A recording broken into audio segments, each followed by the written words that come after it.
Good evening. I am the Bearded Berserker. We are here at LAN all night at the Great Wolf Lodge in Grapevine, Texas.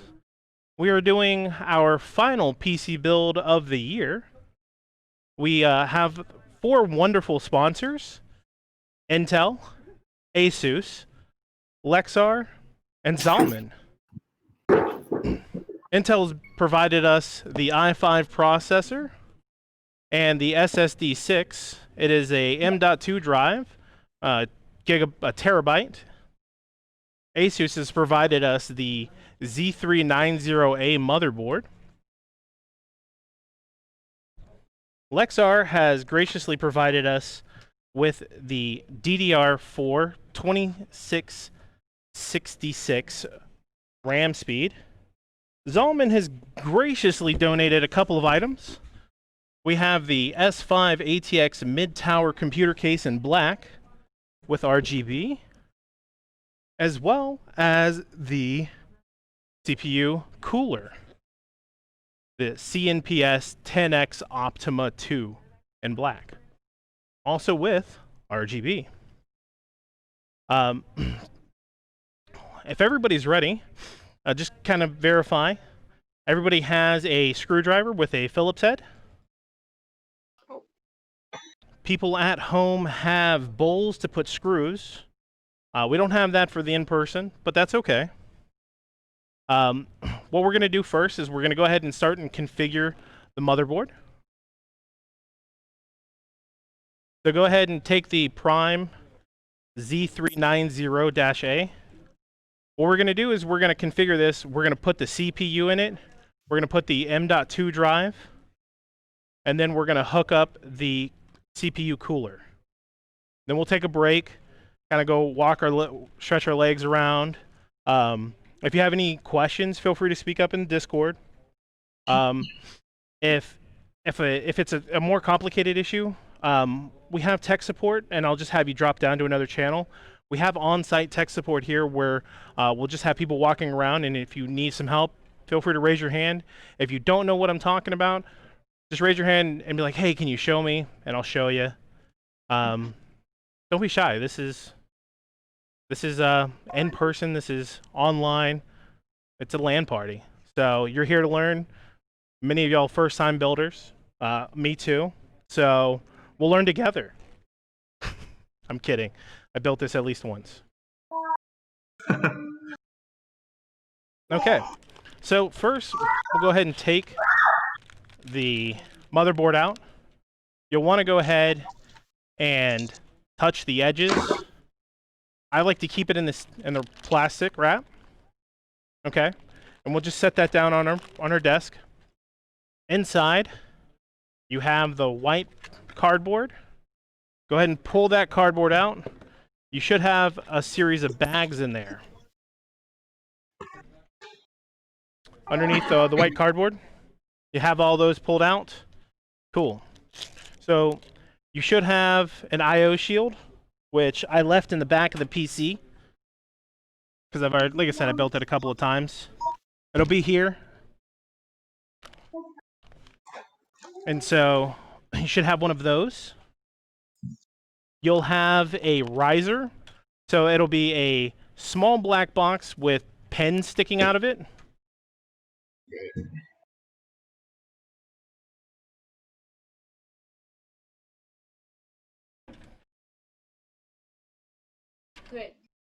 Yep, that's it.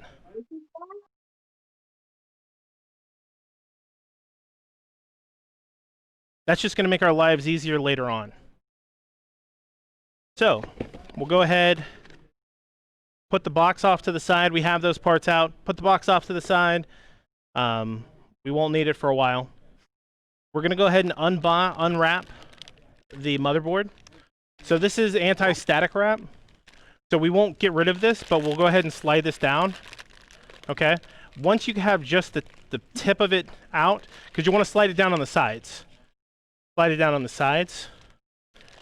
I like to go ahead and dump it like this. Turn it upside down. Don't dump it. Let me rephrase that. And then just gently pull the wrap out. I'll set it down on the ground here in front of me. I'll take the motherboard, only touching the sides of it, place it on the anti-static wrap. Now we have our little working platform.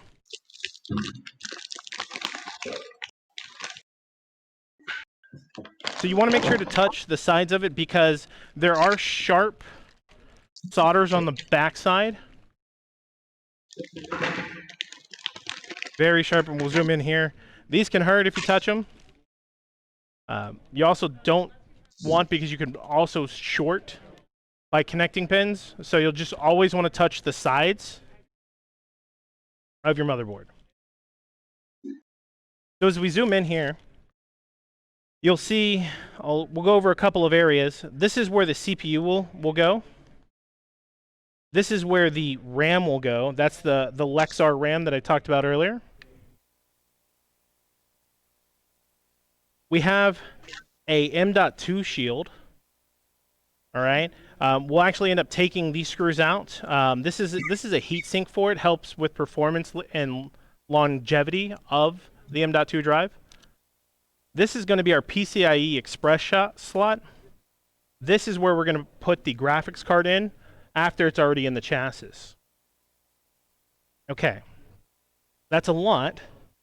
Anybody online have questions? Nope, good. Awesome. I will have a little later, I'm sure. No, ask them at any point. Don't be shy. Yeah, I mean, I just don't know what any of these parts are. Okay. So we'll go ahead and do, this is one of the ones that you need to be extremely careful with. This is your CPU. I've taken all the ones here and I've perforated the factory seal, so it should just open up and we can pull the cardboard out. There's just little tabs on either side here that you just stick your finger in this side, push them up, and just like hold down here. And so now it lifts up, and then you just take the plastic piece. You have your CPU.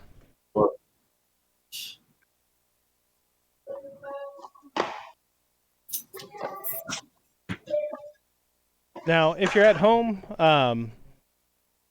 make sure you have your CPU chassis out of your case, out of the box. That way you can continually touch it to discharge. Here, this carpet isn't as static producing. Most of y'all are wearing shoes, I hope. So it's not as big of an issue. What is the CPU chassis again? In that Zalman case, the big brown box, then you have the larger black metal box that came out of it. Case? Yeah, the case. Sorry. Case and chassis are going to be used interchangeably. I've been corrected too many times to keep calling it a case. They just keep telling me it's a chassis. But it's same. Okay. So, we'll go ahead and zoom in here. On the Asus motherboard, where the protective black plastic is, so you have the Prime Series Z390 series, like the I/O part. If you go straight towards, like you're going towards the RAM, you'll see the CPU housing. What you're going to do is you're going to take this metal piece right here. Sorry, I'm going to show them, and then I'll get back online. You'll take this. You're just going to push down, pull out towards the RAM, lift straight up, and you'll leave it there. Okay? So you'll pull it straight back, being very gentle. You'll see that it raises up. And what you see in here, these are pins. These are the most delicate, fine piece of metal. You don't want to touch these right here. You will bend these and it won't work. But we won't have this. Yes, sir. I kind of lost you on the removing the black part. Oh no, you don't remove it yet. But if you already removed it, that's fine. I haven't. What was it that you just did? So on the CPU chassis, you have this little metal hinge. Okay. You push down, you pull out, and it raises up and it makes a little lever.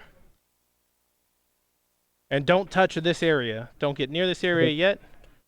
We'll go ahead and take the CPU out. So if you open up the plastic,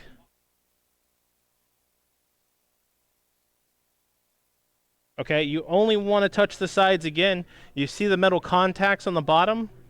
Again, these are very, very sensitive. Okay. What you'll see on this, you'll see a triangle here. And then on the opposite side of the triangle, you'll see another side with a small dot and a little divot. Okay? And straight across from that divot is another divot. And if you look at right here at the motherboard in the CPU socket, you'll see two little divots at the top. That'll be towards the top of the hinge. Okay? You'll gently place your CPU on it. You don't want to slide it around. You want to get it right on there. Because again, we have sensitive pins. And if you notice, where this triangle is on the CPU, you'll have a little dot right on the motherboard. Right here. So you have the triangle there, and you have the dot right here. Everybody good there?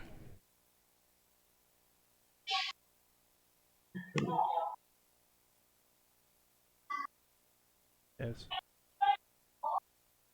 How are y'all doing online? Good. Good. I have two instructors. I feel like if I can't be good, then no good at all. Nah, man. Sometimes you got too many chiefs. Okay. So this is easy. Here's a little screw. You're gonna lay this gently back down. Right? It should just go flush.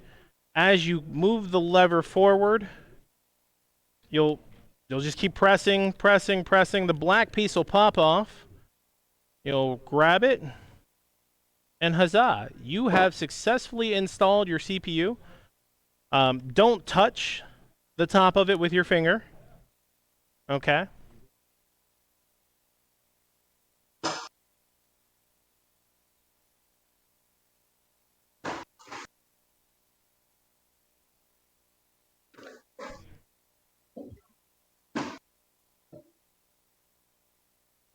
How's everyone so far?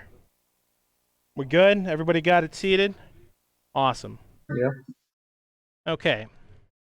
So if you're watching, on the opposite side of the motherboard, we have the M.2 drive. We have this M.2 shield.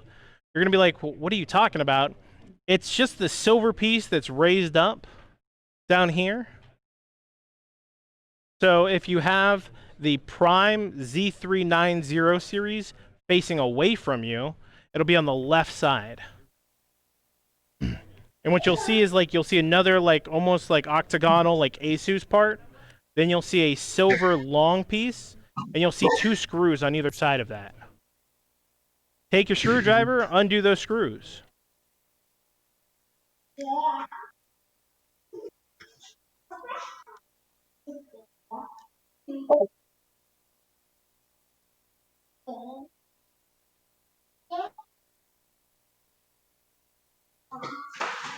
Now, generally speaking, you don't need to use a lot of force when you're dealing with your computer.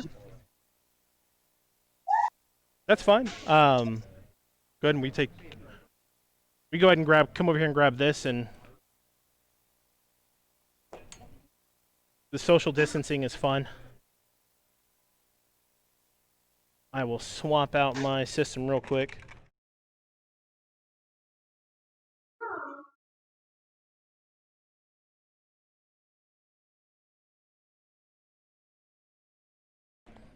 Good enough. Great. So you'll take this off. You'll see that this doesn't have anything. You'll have a little plastic bag. They will have silver risers and little silver screws, very tiny, very small. No, feel free to use it. Keep using it.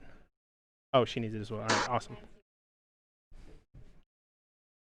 I think this is probably going to be the only one where, like, you need an explicitly smaller one. How are you doing? Was yours good enough? Yeah. How are y'all online? Yep. Yeah, you can. Yeah, that's right, Jail Bell. Yeah, just go ahead and set that on the ground. It's fine.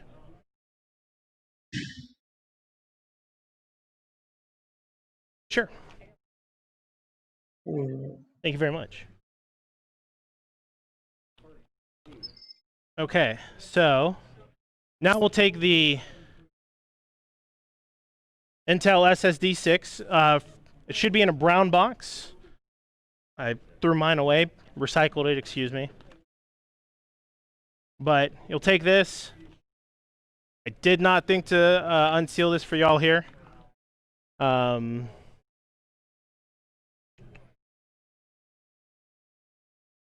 We'll take a minute here and let it get open. Yeah, go ahead and just pass it around.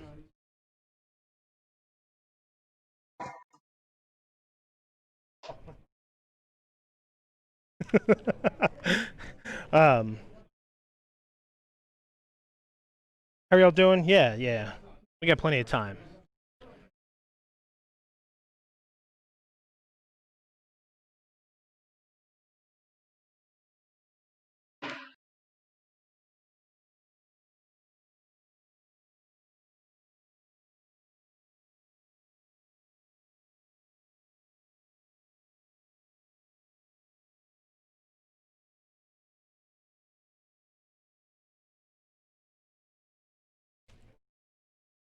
All right. Does everybody have the M.2 drive and the plastic? Yeah, we got it. Okay. So I want you to look at it. You'll notice that there's a really large side and a very small side. You'll notice a little gap in it. Everybody see that? Okay. Before you take it out, I want you to look at the area that you removed that shield from. If you look, you'll see pins that are very small that, if you have it oriented the same way I do, the pins, the small side will be on the left. You'll see about 4 little pins followed by several more. There'll be a gap and then a large section. That's how you're going to want to orient your M.2 drive. So it'll go in just like that. Okay? But before we do that, you have your little silver bag of screws, right? Everybody has that? Will that be this one? Oh, I can see it. Yes, that is correct. That's the right one. Mine ran away, so give me 1 second to find it. Well,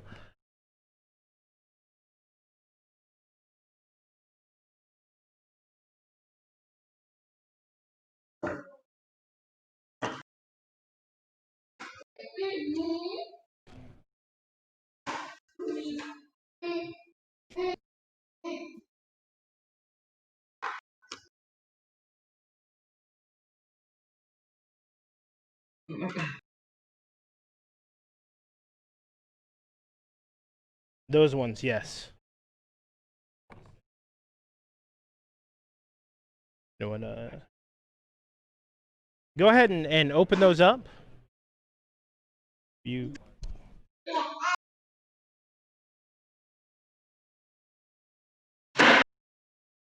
Well, there should be 2 sets in the single package.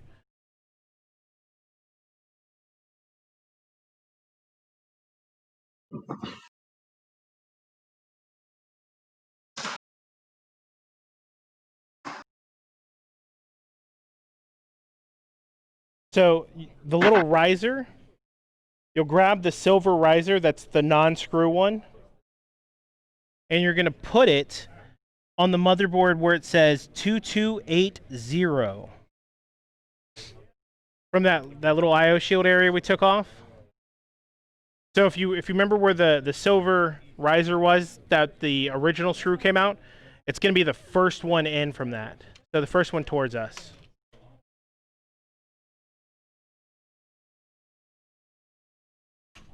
Well, so this what'll be good is like this could just be finger tight. This doesn't have to be super tight. Okay? So you'll just use your hand and you'll just put this one right here.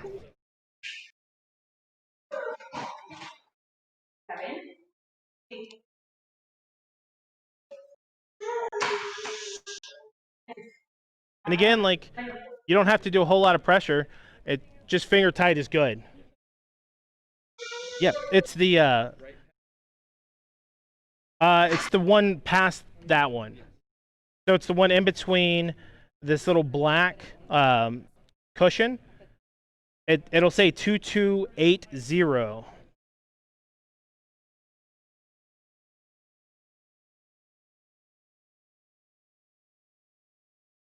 So if you look really close in there, they'll have numbers. Like this one says 2280, the one in front of it says 2260, and the one in front of that is 2242.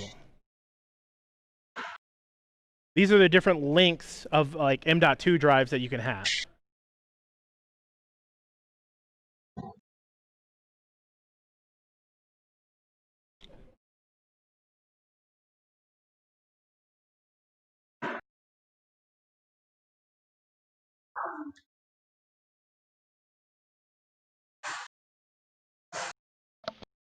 So we'll go ahead and open up the M.2 drive.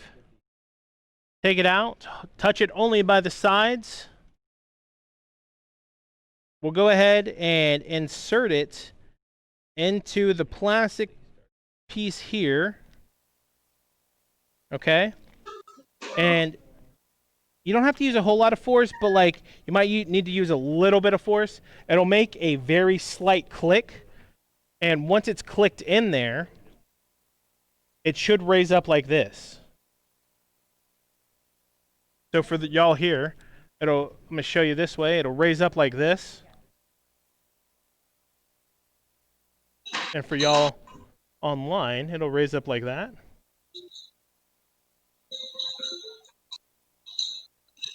Now, with this silver screw that came from the same package, you'll gently push down on the drive. We'll use the small screwdriver again and just let it go down. Might need another, they might need a small one again.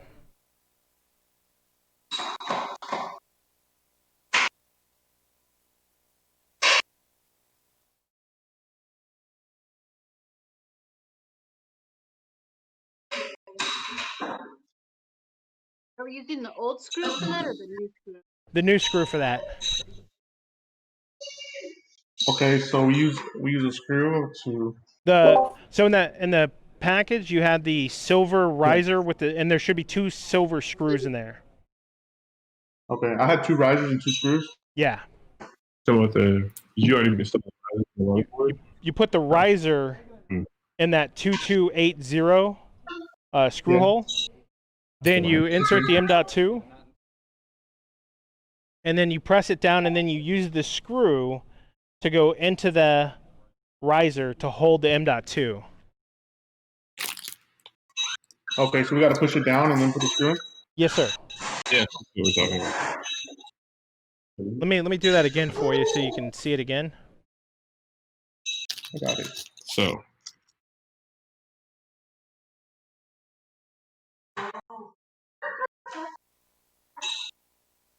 So it's raised up.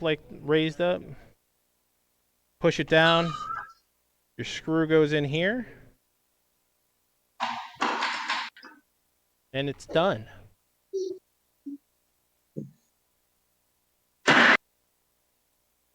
Everybody here good? Awesome. How are we doing online? Awesome. Trying to identify the silver, looking for the silver in the package. There we go. we got the screw, but we're missing the riser. The riser would be in the same package. No. This is the package that. Can't see that. I can. It's right there. No, But I mean, like- that's the wrong package.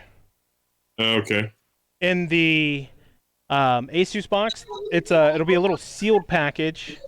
You'll have to rip it open, and it's like it almost looks like there's nothing in it. In the motherboard box? In the motherboard box, yes, sir.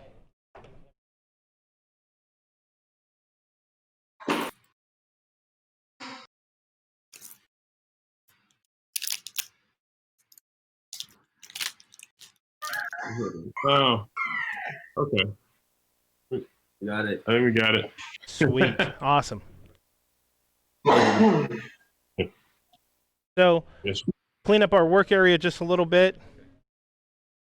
I'm going to take all the boxes for the CPU, the M.2 drive. I'll put those away for now.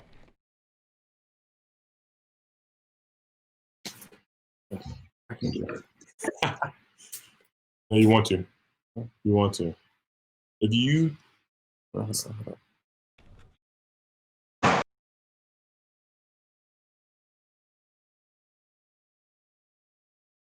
Okay, we're about to have some real fun here.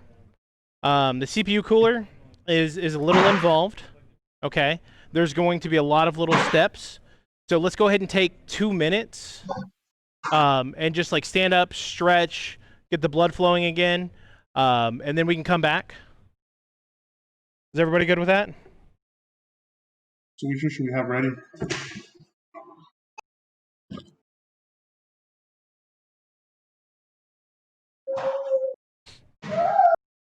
So this is the one of the things that like about building a computer is you never just want to sit there and like power through it, because you start getting tired and then you start getting sloppy, then you start making mistakes, and there's no fun. Like nobody likes the RMDA stuff.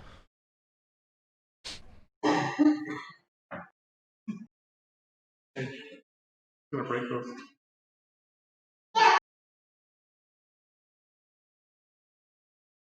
If you'd like to go ahead and get ahead for the next segment, go ahead and open up your CPU cooler and start taking that out. Start taking the pieces out for that.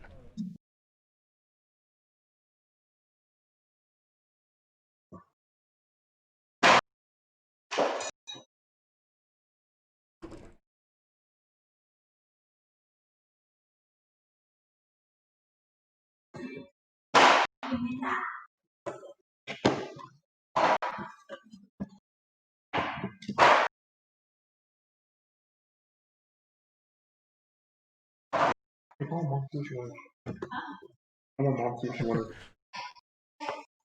Curious, for somebody who's done this before and just goes straight through it, how long does this process usually take? So the first time that I built a computer on my own, not knowing anything, took me 8.5 hours. And that's somebody who's potentially computer savvy. So, yeah, it was fun. For us, it won't take too much longer. It'll only take like another 3 hours, but you know, it's not that bad. What was And the you- most difficult part? It depends on the build. So some builds, it's literally trying to figure out how the wiring works for the RGB. Some builds, it's, you know, building the CPU cooler, because you could have so many different variations of everything, because you have like AIOs, which are all in one. So those are typically sealed water cooling CPU coolers. And those can get super complicated, and they can be super simple. And so everything really boils down to what you have, what pieces that you bought. Did you take the time to make sure that they're compatible with your motherboard? Your power supply can power everything. For y'all, we took care of that and did all of that ahead of time for you.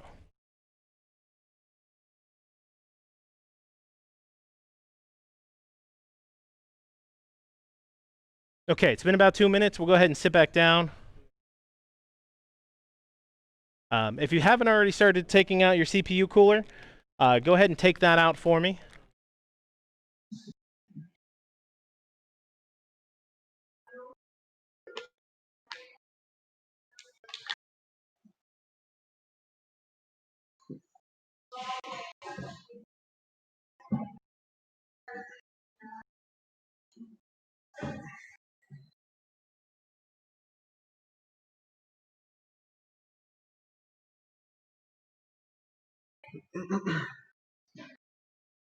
So we have one little bit to finish for the M.2 drive. We need to remove the sticker where it says remove. Right? It says layered remove. What this is this is a heat dispersion gel that's going to help extend the life of your M.2 drive. So when you're taking it off, you don't want to take, you just want to make sure you take off the plastic because that gel does have a tendency to come up. Okay?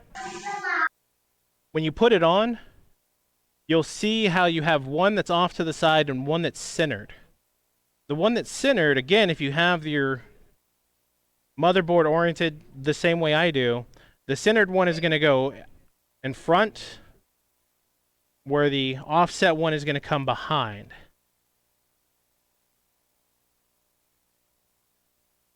And you'll just gently line that up.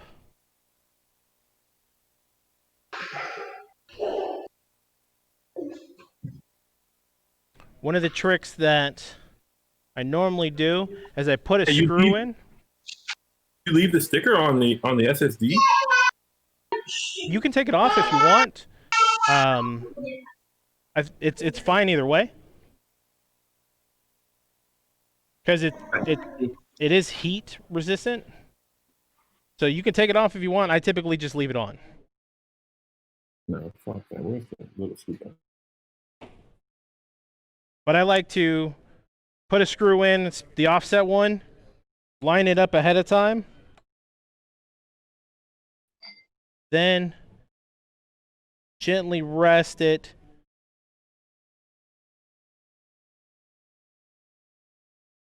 I'll put the screw in, tighten it just a little bit. I won't go too much into it. Then I'll line up the second one. Once that's good, I seal it all the way down. Again, you don't need a whole lot of pressure. Finger tight, that's about right. These are all delicate computer pieces, equipment. The less force, the better, but you still want it to be secure. Just making sure, because I lost my piece for a bit. You Yes. do the back, Mhm. line up this side closest to the ASUS part. Yes, ma'am. Okay. Did we lose Ryan? No, sorry, we're here. Video was accidentally off. Oh, no, you're good. I just wanted to make sure. I don't want you guys falling behind. Because we'll leave you in the dust. No, I'm kidding.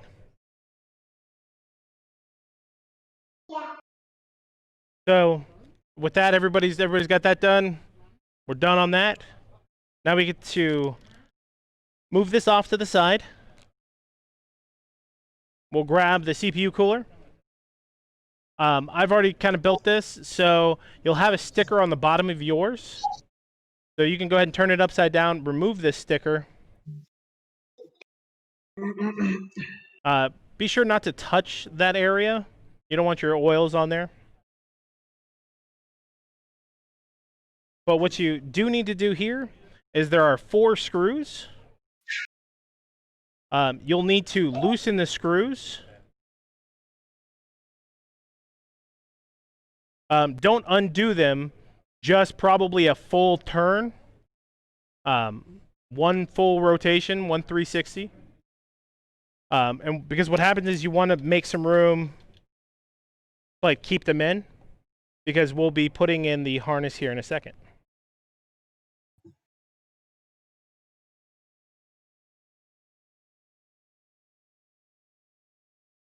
I can do something else. I can use a screwdriver real quick. Yeah, go for it, man.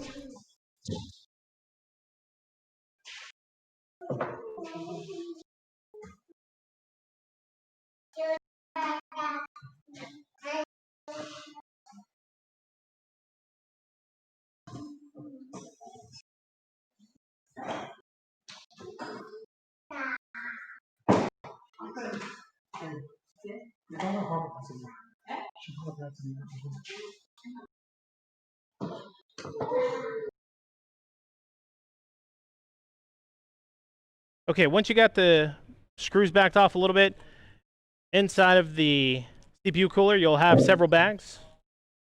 What you'll do is you'll grab these little half harnesses, if you would.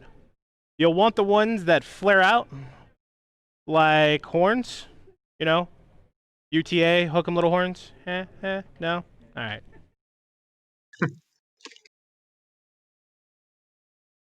Okay. So you'll want them so that the elevation is up, facing the ceiling, and you'll slide them in between this little bracket here and the heatsink platform. And that's perfectly fine. If you got to back the screws off a little bit, do that. Just make sure not to do it too much. Once you have those done, you'll go ahead and tighten those screws up. That one's a little bit small. I can't get the screws off. You're not supposed to take them off? I mean, I can't get them to loosen. Okay.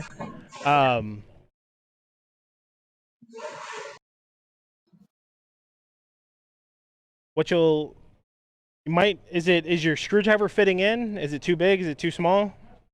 It's a little one. Is it too small? Is it grabbing them, or is it just is it a little hard?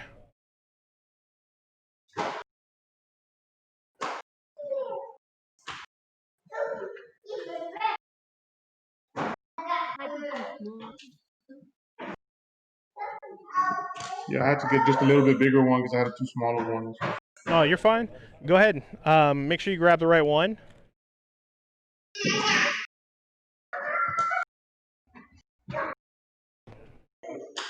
Like the one I have is actually too small, so I need to bump it up and get a bigger one so I can tighten them.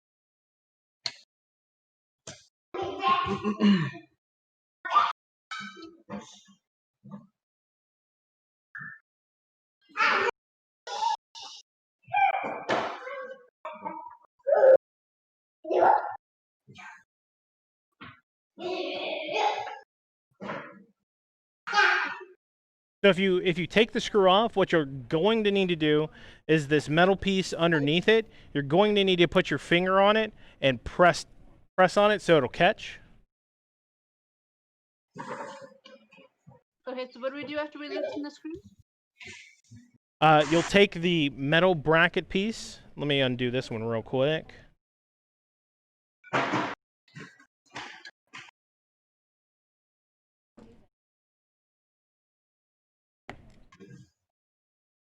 So this metal bracket piece right here, you'll want to put it in so that the horns go up.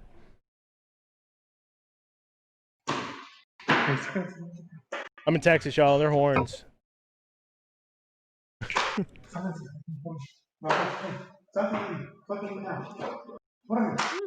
Piece. Say that again, Jobo. Oh, I don't see where you got that from. That's going to be from the CPU box. There should have been several bags in there. Inside that bag, you'll have multiple silver pieces. You should have this bigger. This one is by itself. So you should just have multiple silver pieces in this bag. Yeah, you should have 4. The ones that are relatively straight, that's for another type of CPU. I don't know what that CPU is, but it's for another one that doesn't matter. It's the ones that have the horns. Okay, so you got these guys. Yeah, that's the right one. You want the horns to come up and out.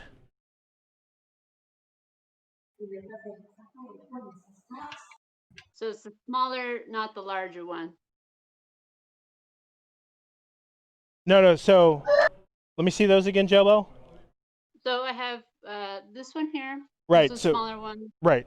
and then this one here. Yeah. See how that one's more straight across? Yeah. And the other one's got a more distinct curve or bend. You want the more distinct one. So the one that you said that was smaller, that one.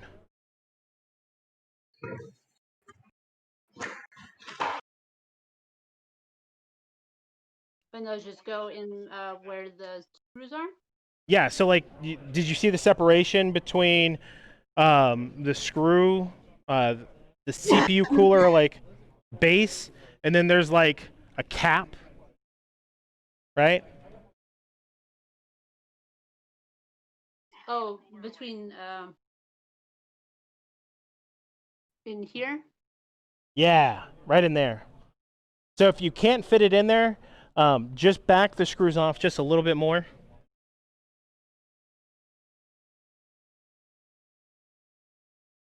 And it should stand up on its own, right? Because you don't want this touching the ground necessarily.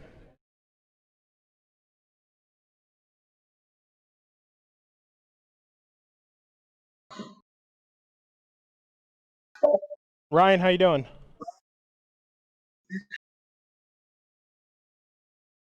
We lost video again on you. I just want to double check.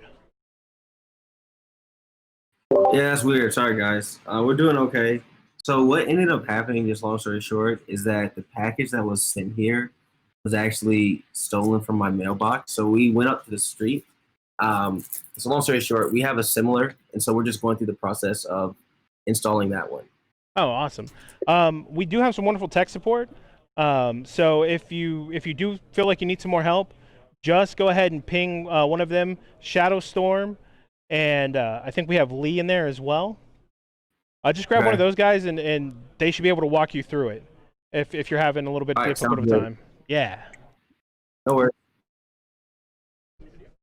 Okay, so one of the things I'd like you to notice about this cooling block is we have one side that has 4 screw holes. We have another side that doesn't.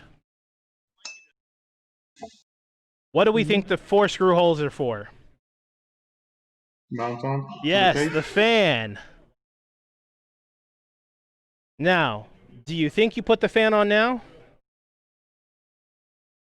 No. You're right. You're both right. The answer is no. I made that mistake the first time.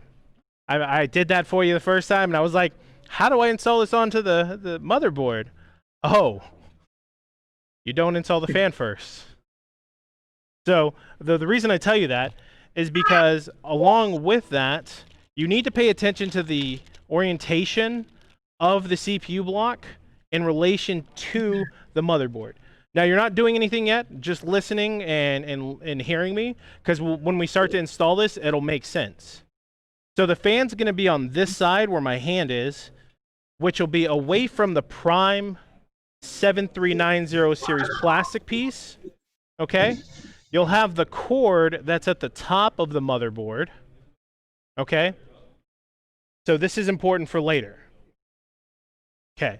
What we're going to do now is we're going to get the harness belt for the chassis that goes on the back side of the motherboard. So if you look at the motherboard, you look at my motherboard here, we have this backside. You'll see these 4 holes all around there. You'll see how like there's a little shield here. Get that plastic piece away. And what's going to happen is this has to sit and attach to something. So we have a harness for it to attach to. That way it's not like pulling on the motherboard, or it's not pulling in like very specific spots. It's pulling across the whole like bracket, okay? And that way it won't snap pieces of the motherboard. In order to configure this part correctly, there should be a black metal bracket. Okay, you'll pull that out, and inside one of your other bags, you'll have 2 sets of these plastic clips. Let me get a shot of this one. So this is the clip that you want. Okay, that's the clip that you want. I'll show you the other one that you don't want. So this is the one you don't want. This is no. This is yes. You want the smaller one.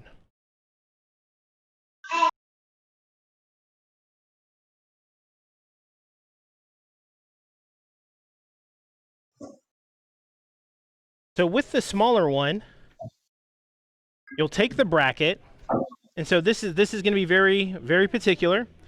So if you notice, the bracket this way has an indentation, this way. Okay. You'll want that to be on bottom.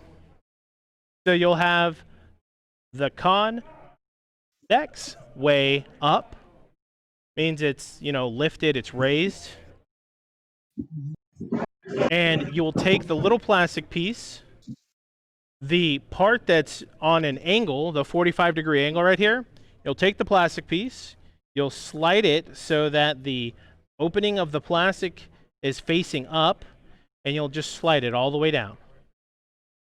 If you notice, there's 2 sets of holes. There's like one here and one here. You're just going to slide it all the way to this first hole here, the one closest to the inside.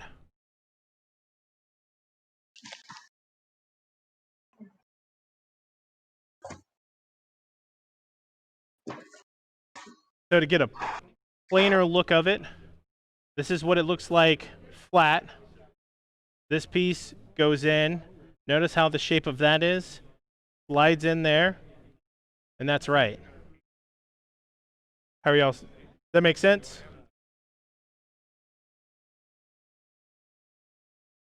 Okay, so notice how the indentation here, right?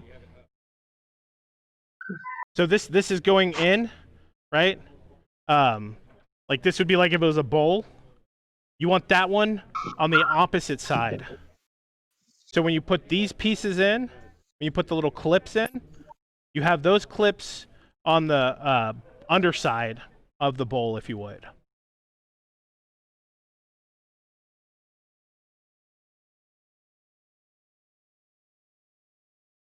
Mm-hmm. Yeah, this gets difficult to understand. That's right. Yep, that's right.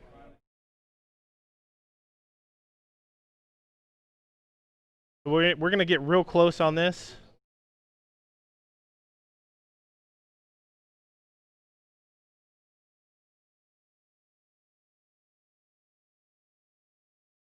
So I'm going to flip this over so you can see what the underside looks like.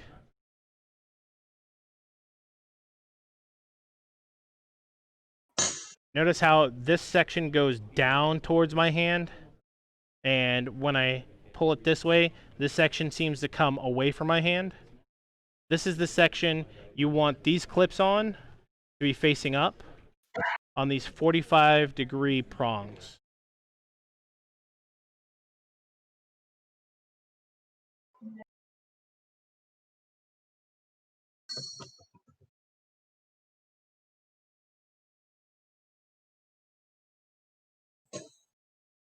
How's that going for you, Joe Bell?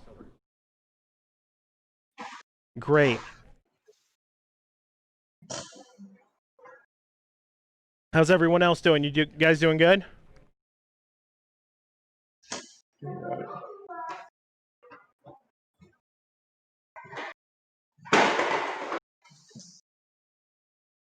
Okay, so now in another one of those bags, you'll have these like silver bolts, I'll call them. These might be nuts. I have a hard time telling them because they have a square bottom. Okay. They have a square bottom. They raise up just a little bit.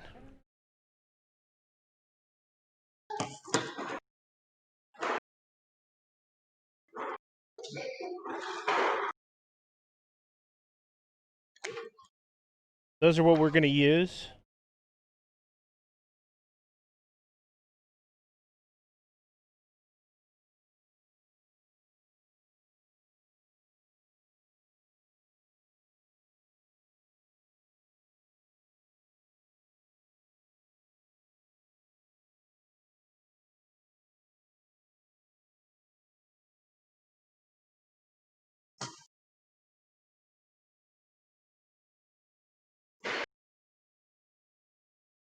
And so when you put them on, you'll just slide them into the underside, right? The concave side. The bowl side. Let me rephrase that. The bowl side.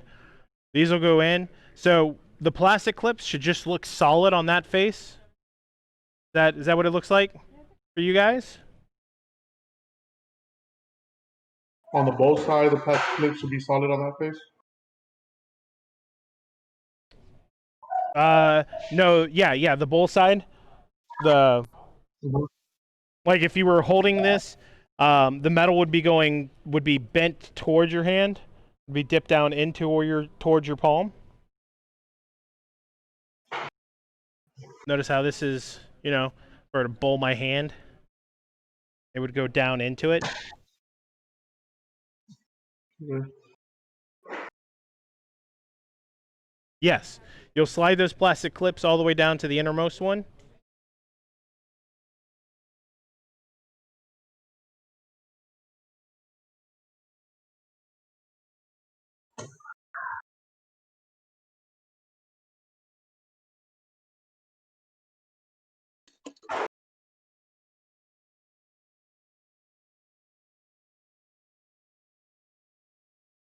So it'll look like this when we're done.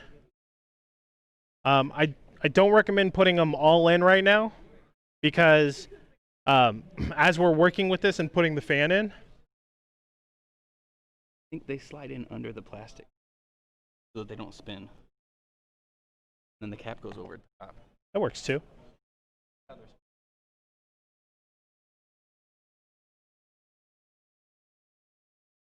Okay. So you can put them into the clip. So take the plastic clips off. And you'll put the metal pieces in, and then you can slide the plastic clips over.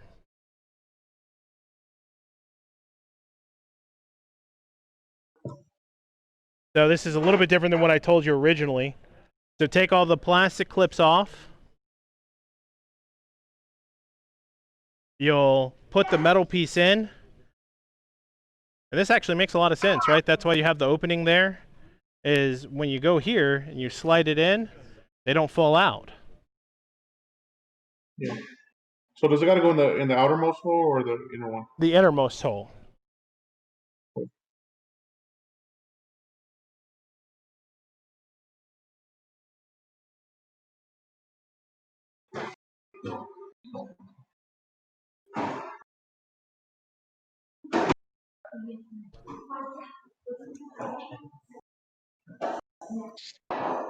So now we can put them all in and they're ready to go.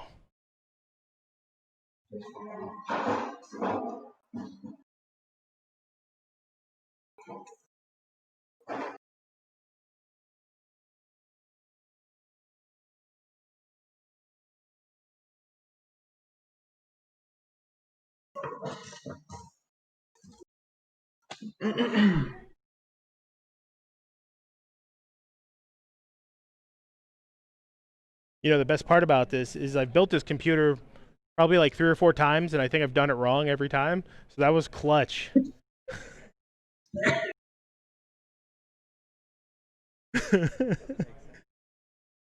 It makes a lot of. I feel so dumb right now. It's awesome because it just makes sense.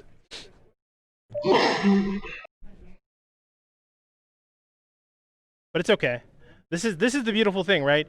Like, even no matter how many computers you build and how many different pieces you do, there's always going to be something different. There's always going to be something small that you learn that is just slightly different than the last like CPU cooler you used.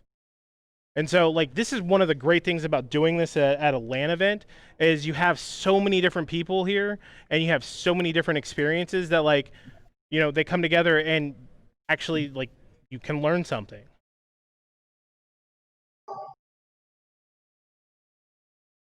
Hey, so I'm noticing now that you held the camera up to that. I think you just told me it was the outermost, but it looks like it's the inner. Sorry, if I said outer, I misspoke. It's the innermost. It's Okay. the innermost hole. Sorry.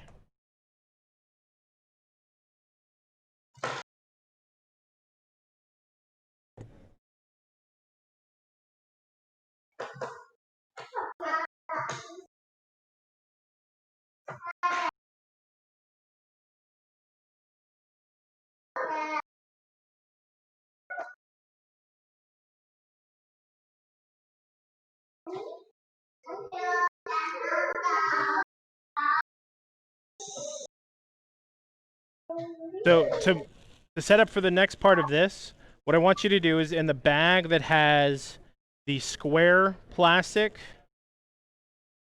this double-sided tape here, and the CPU paste, the thermal paste, go ahead and take those 3 items out of the bag.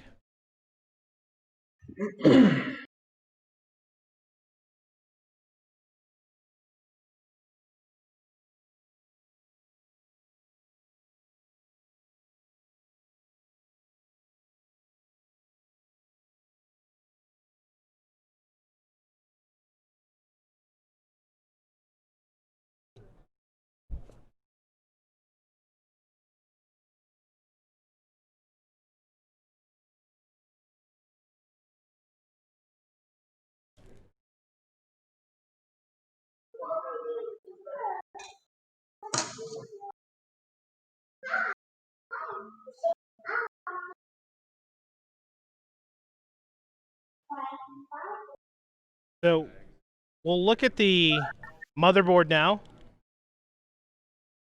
Okay. We'll bring it up. You'll look at the back side. You'll see the holes on the back side. This is where the bracket is going to align to.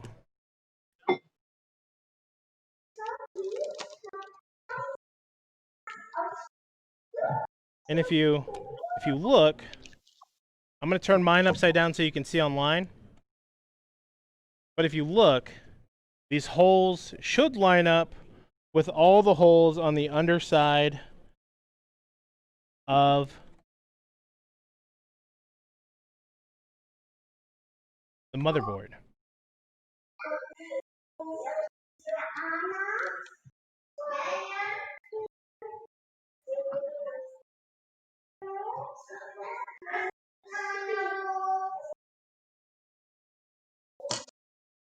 Yes.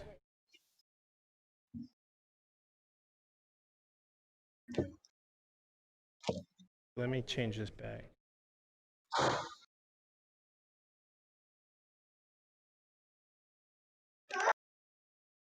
Should be.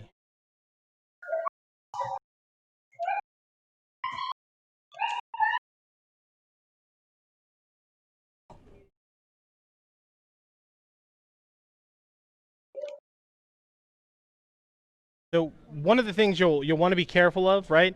And you'll notice this as you like put it in. If you put it in like horizontally, like where the vertical like plugs, vertical metal pieces are, they will make contact with pins on the motherboard. You do not want that. That's how you get a short in your motherboard when it's running.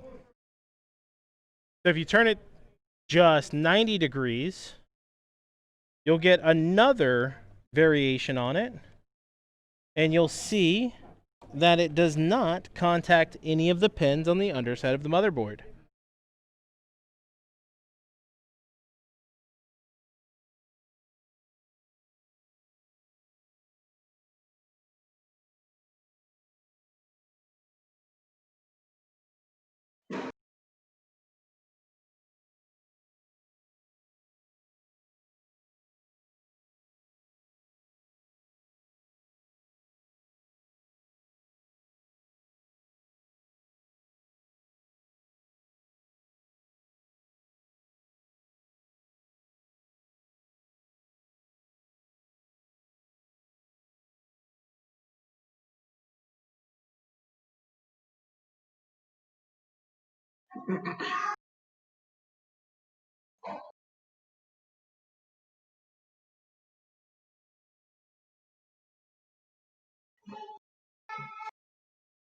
Does everybody see that? Everybody have it lined up? I don't know video.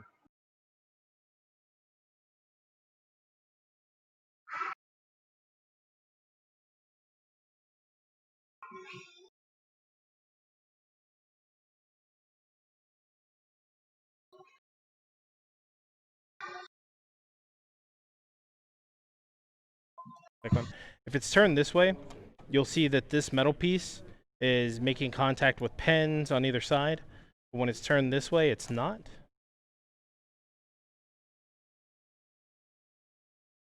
Yes, sir.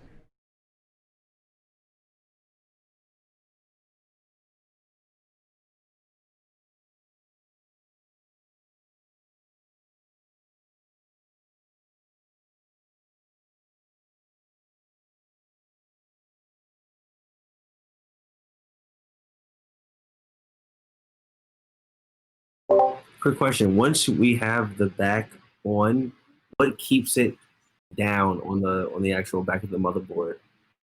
So this is where this gets a little bit more complicated. Like, to keep the harness on the back, nothing is going to hold that on there right now. Okay, when we seat the fan onto it, the cooler, that's what's going to keep it on there. Oh, that's where the sticky glue comes in. Yeah. Sticky glue. Yeah, this is awesome. We also have like double-sided tape that comes with this. That is also what they provided that you can use. It does help to do that. I don't typically put stuff like this on it, but for now, we can go ahead and put the double-sided tape on the outside and do it.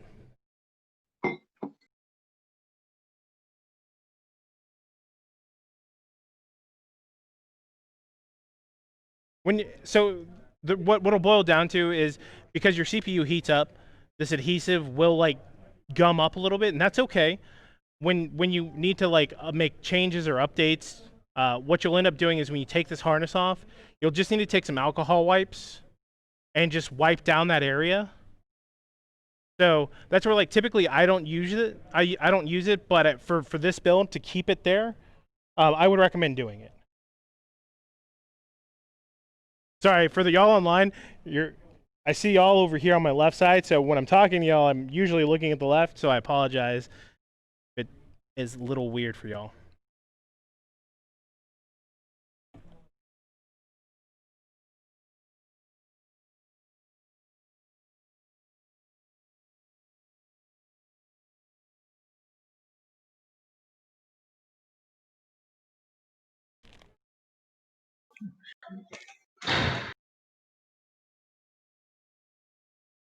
So go ahead and put the double-sided adhesive on there.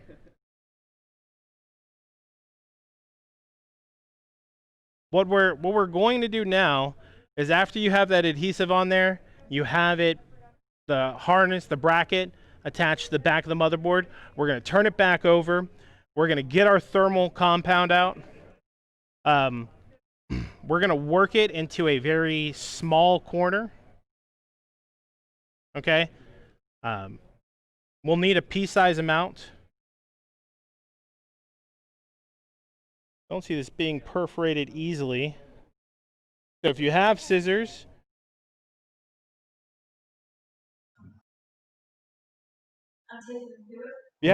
you can cut the corner off. Otherwise, use the perforation.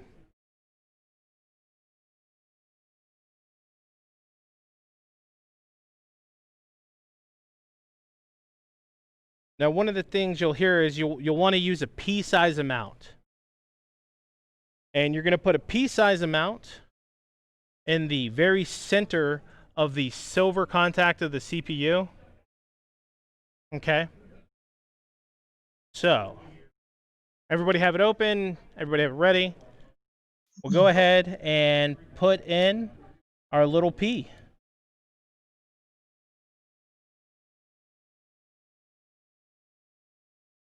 Because this isn't like a syringe, it may not be as good of a bead of a pea that we would normally get, and that's fine. It'll all press out the same anyways.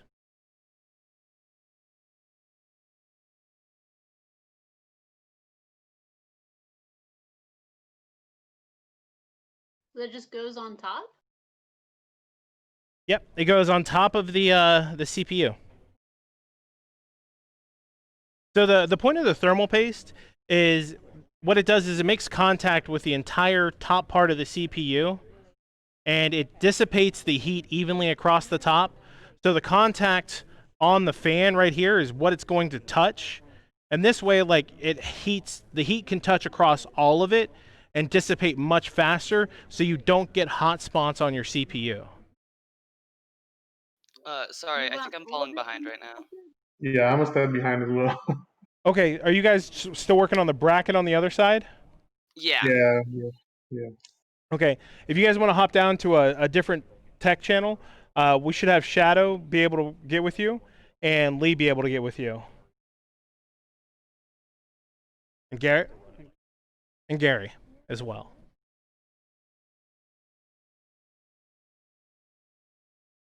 So we have the P. We we have the CPU cooler. So remember how I talked about the wire? All right. You have the Prime series. So previously I had this rotated this way. We're going to have it so that you can actually read the Prime series. So the Prime series is to your left.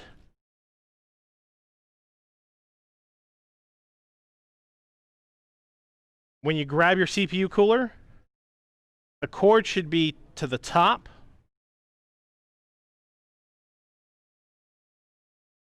Away from you. Mhm. Okay?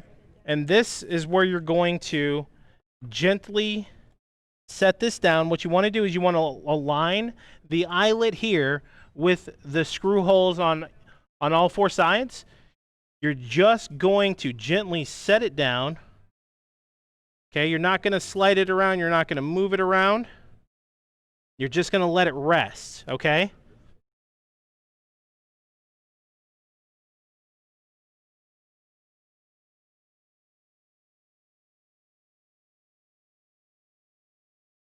So it's resting on those black pieces?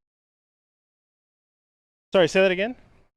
What is it resting on? Right now, it should just be resting on that compound on top of the CPU. Oh, we're matching the holes to the ones we put in the bracket. Right, because what we're about to do is grab these little silver bolts. We're going to grab the little ones, not the big ones, but the little ones. And those are going to go in through one of the eyelets into the hole.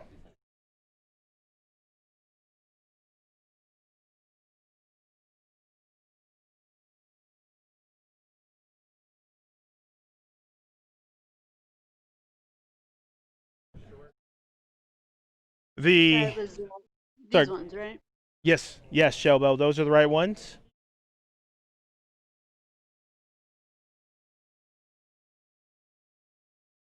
And so what you'll do is you'll just get it caught a little bit in the hole. You're not going to tighten it down. You just want it to catch. You'll grab a second one. You'll put it across diagonally from that one. So if this was at like 3 o'clock, 2 o'clock, you would go down to 7 o'clock.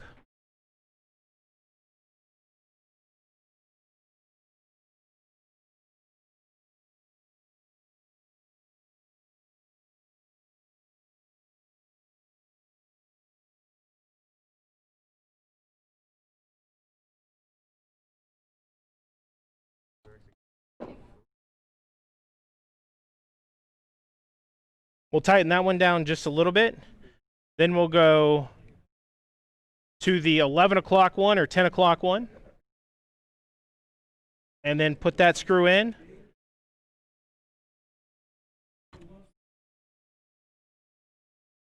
Then we'll put the last screw in the final hole.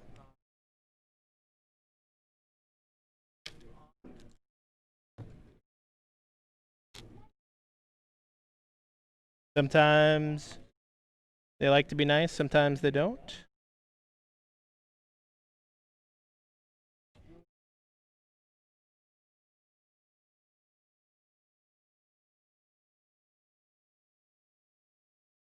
And once you catch all 4 of them, go back to the first hole, let it go down a little bit, go back to your second hole, which is the one diagonal across, let it go down a little bit, go back to the one on the top, go down a little bit, then the final hole again, let it go down a little bit, and just keep that pattern.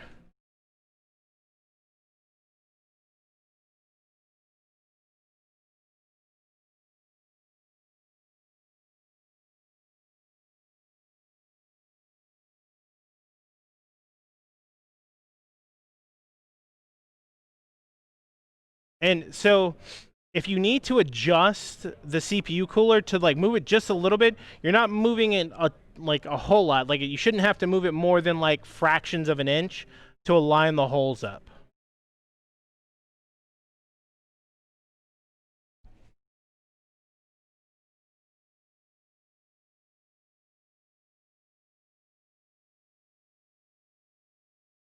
And then you'll just go around and tighten all the holes.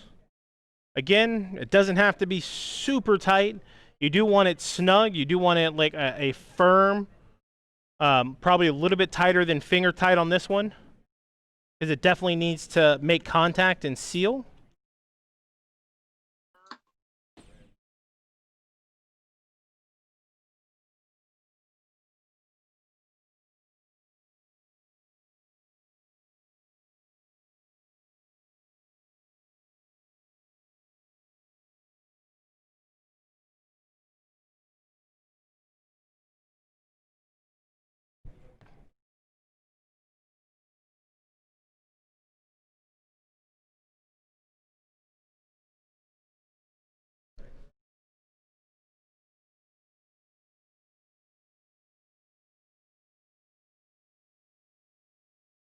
How are we doing on that?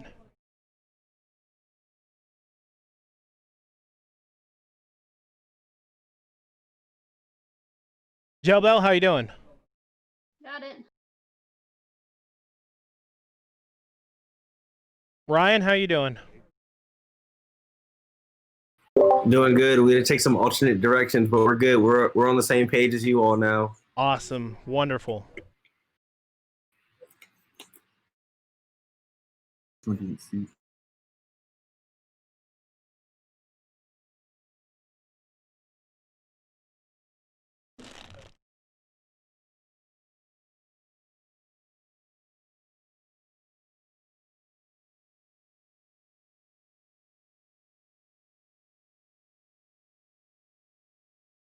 Once everybody's ready to move on, because it seems like there's still a few people working, we'll go ahead and head on to the next step.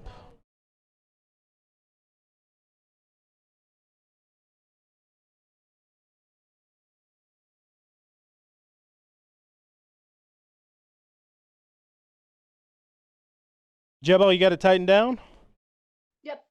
Awesome. We're good here. We're good here. All right. I think we're good all the way around here.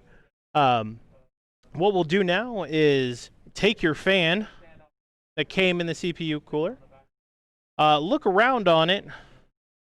You'll find some arrows. Okay. If you notice the arrows, you'll have some directions on them. Okay. You'll want to look at the direction of the arrow that shows which way it's going, and you'll want that to face the CPU cooler. So an easier way to do this is, on mine, the logo is facing out. So you'll want the logo facing out.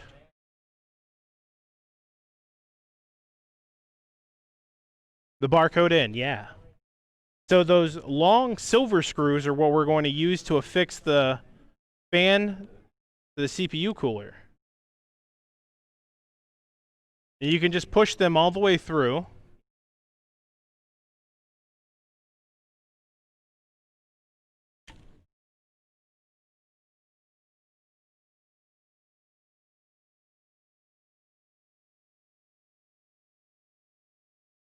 And if you're not lined up on it, you'll just keep spinning.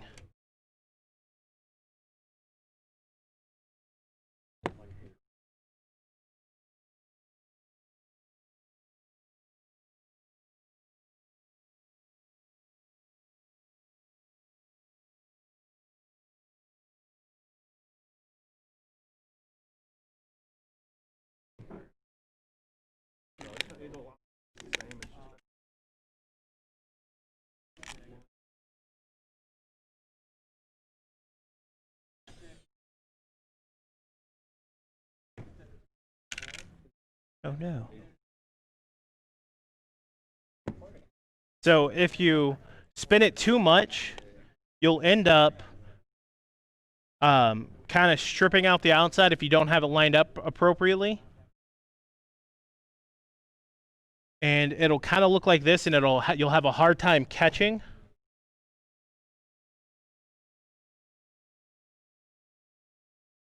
And if that ends up happening, just go to a clean hole and start again.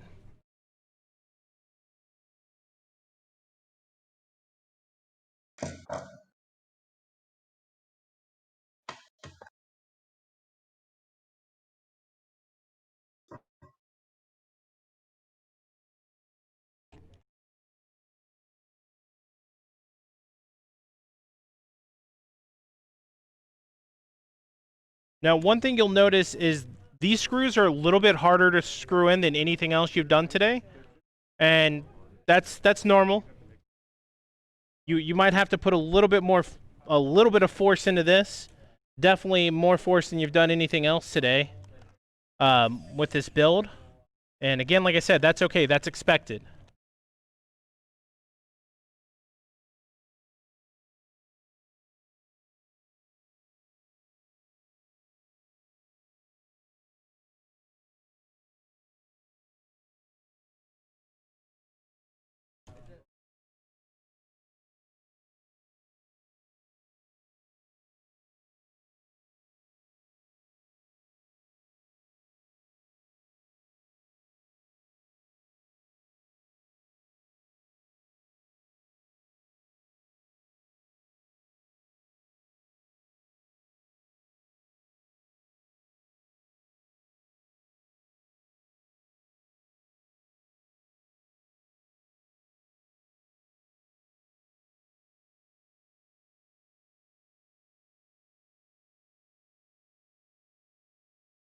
And don't fear, once we do this, we'll have about 2 more things to do.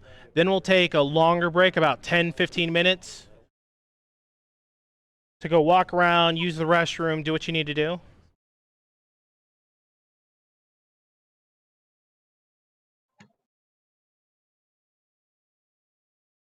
Yeah, you're through like 90% of the hard.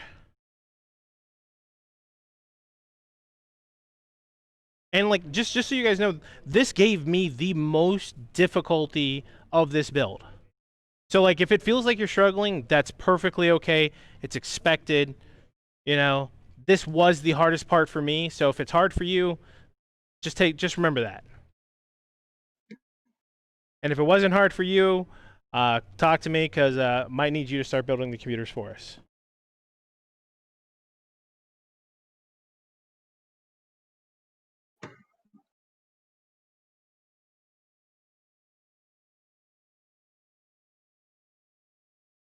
Oh, so you can touch this radiator.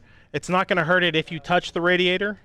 Okay? You don't want to like be pressing into the motherboard, lifting the using the chassis, bending on the motherboard. Just you can put your hand there. That's perfectly fine.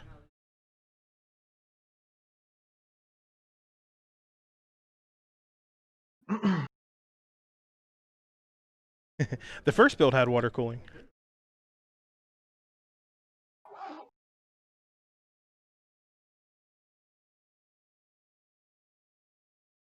So while people are finishing up with that, if you've already finished, inside of the CPU cooler there was another bag, or inside of one of the bags you've already had, there is this Y connector.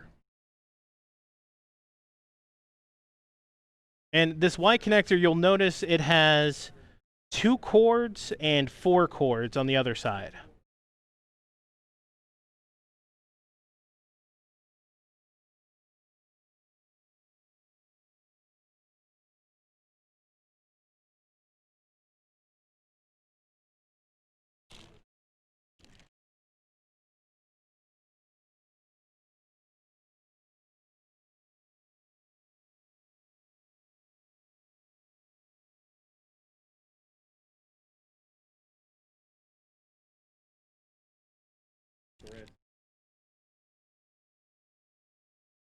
CPU fan, and then you have CPU optional. And then right underneath CPU optional is the CPU fan. So what I would recommend is you take the Y1, the single headpiece, plug that in on the motherboard where it says CPU fan. What you'll see is it's kind of directly under the bottom corner of the fan. For y'all online, I'll zoom in here in a second. It's going to be right here, and it'll say CPU fan. You'll look at the little black piece here. You'll line the tabs to come up. If this is facing me, you'll just push them in here.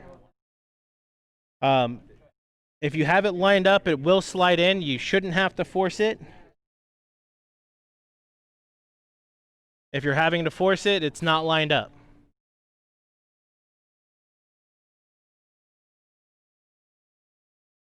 And notice before how I said on the Y splitter, you have one that has 2 wires and one that has 4 wires. Well, guess what? On your CPU cooler, you have a cord coming out that has 2 wires on it, and a cord that has 4 wires on it. What do you think you do with that? Match them up, maybe? If you think you should match them up, you probably should. No, you don't count. You're not a real person. No, I'm kidding. You're a wonderful person. So you plug it into the second bottom one right down here. Yeah. Because really the two cords here are just like power for the RGB for the radiator, for the radiator.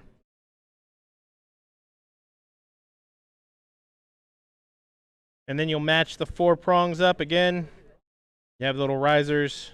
You have the opening. You have them lined up. It just slides in. Should this side of the cord that has the open face on it be facing inward towards the motherboard, or the other way? It should be facing out from the motherboard. Okay, so that part was... Yes. And so if you're looking at it down in here, try and get as much light on this as possible. Let me bring this up. Oops. Okay. Joe, if you're looking, should be like right in here. See if we can focus in a little bit more. You'll notice there'll be 2 sets. Let me pull this out real quick. There'll be 2 sets here. There's one there, and then there's one right above it. You want to plug it into the one on bottom here. And so that'll be with these little risers facing out. And you only go as far as the riser goes?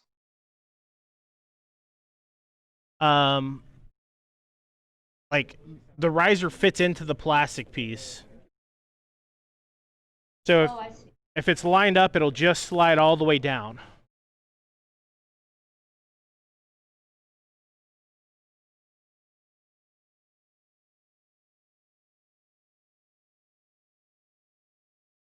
Okay. So a lot of this was kind of difficult. Are you guys ready to do something easy? Okay. The easy part is installing the RAM. So because it has dual channel, right? We will not be installing the RAM side by side. If you notice on the motherboard, you have a black, gray configuration. I went ahead and read ahead for you guys. The optimal channel are these gray blocks on the RAM right here. So go ahead and open up your RAM.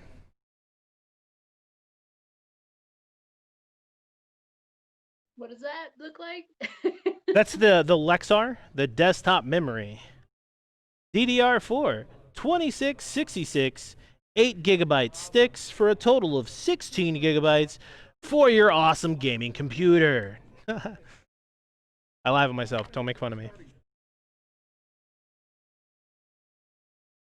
And so one of the great things about these sticks is they're no frill sticks. They're just nice matte black. And one of the things to take note is you do, again, have a small side and a larger side, right? So you have a small side and a larger side. You'll want to look at the channels here. You can always add more, but what you'll want to do is match it up to the same frequency as this one, or have it have a compatible frequency. Take a picture of the box. Don't keep the box. Recycle the box. Take a picture. Picture lasts forever. Boxes get faded and thrown away. You could look at the label too. So again, match up the skinny side, the short side with the short side right here. You should not have to force anything. One of the things I forgot to mention is you have these little gray clips. Pull these gray clips back. Just the one side pulls. You'll slide it vertically in. Okay. You do push down a little bit and it'll click into place. Okay. Then you manually close the clip and you're cooking with gas.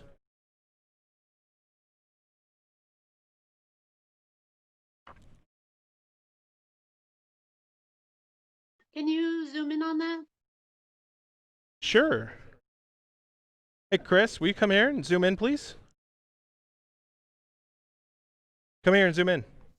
Yeah, okay.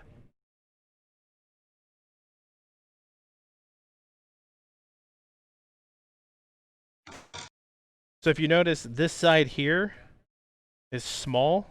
This is larger. Could be kind of difficult to see, but another way to do this is towards this outside of the motherboard.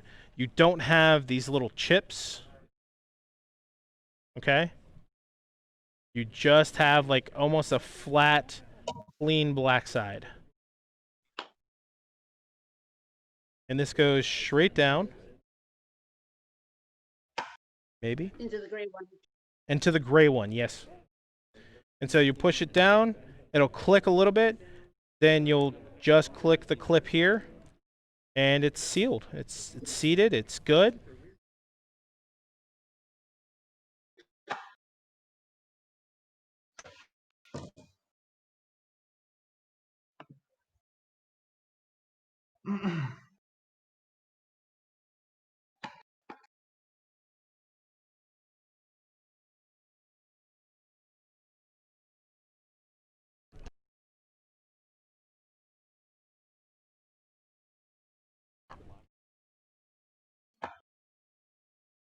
They both go in the gray ones. Yes, they both go in the gray ones. So if you'll see here, you have, actually it'd be better if we just go over the top. You have a gray and a black. You'll want them in both of the gray ones. So this one here and that one there.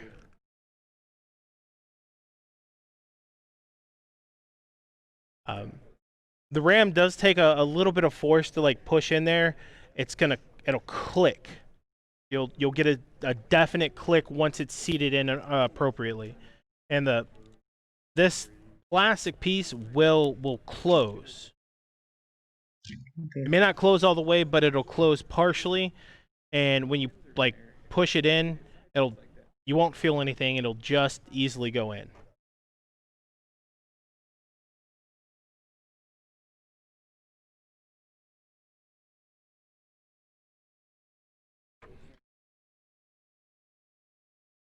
So we're about halfway through the build at this point. We're actually closer to 60 to 70% done. Okay. We're gonna go ahead and take a 10 to 15 minute break. Go use the restroom, walk around. We'll come back and we'll continue on.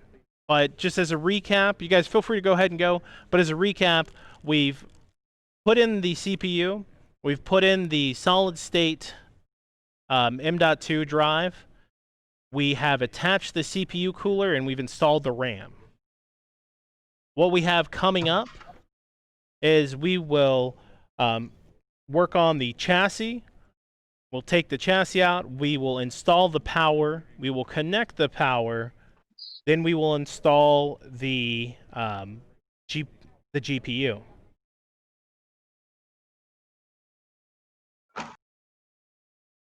So see you guys back in about 10 minutes.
Get an upgrade with Intel Core i7 processor-powered laptops, great for competitive gaming.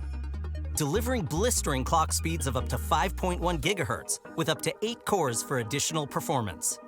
With up to 42% more frames per second, nothing holds you back from gaming at your best. Stream, record, and create highlight clips for your community, and add a boost of creative power with 8 cores. Feel the added strength with a 10th Gen Intel Core i7 processor-powered laptop.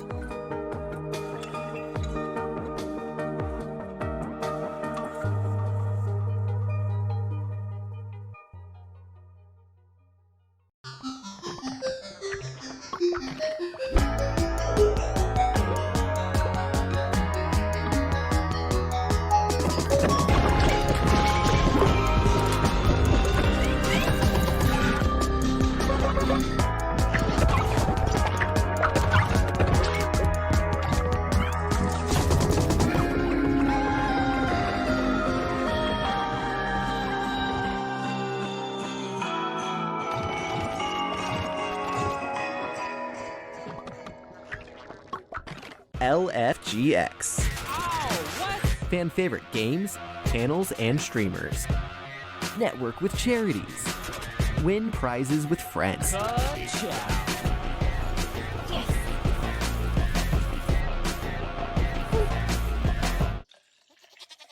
What? LANFest Gaming Expo, January 29th to 31st. Visit lanfest.com/LFGX for more information.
I literally have goosebumps as I stand here with all of you here in our new home.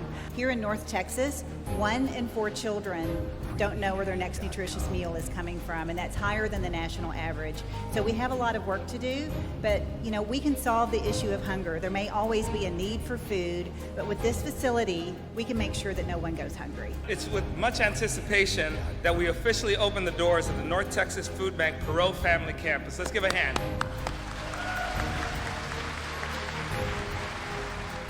And by virtue of having this distribution center here, the food bank will be able to serve 13 counties and put food on the table for all of our neighbors. Gazing into the crowd and seeing this amazing staff and your faces of support tell me that together we can ensure that hungry children, families, and seniors across North Texas have access to the healthy foods they need. We must help others that may be less fortunate.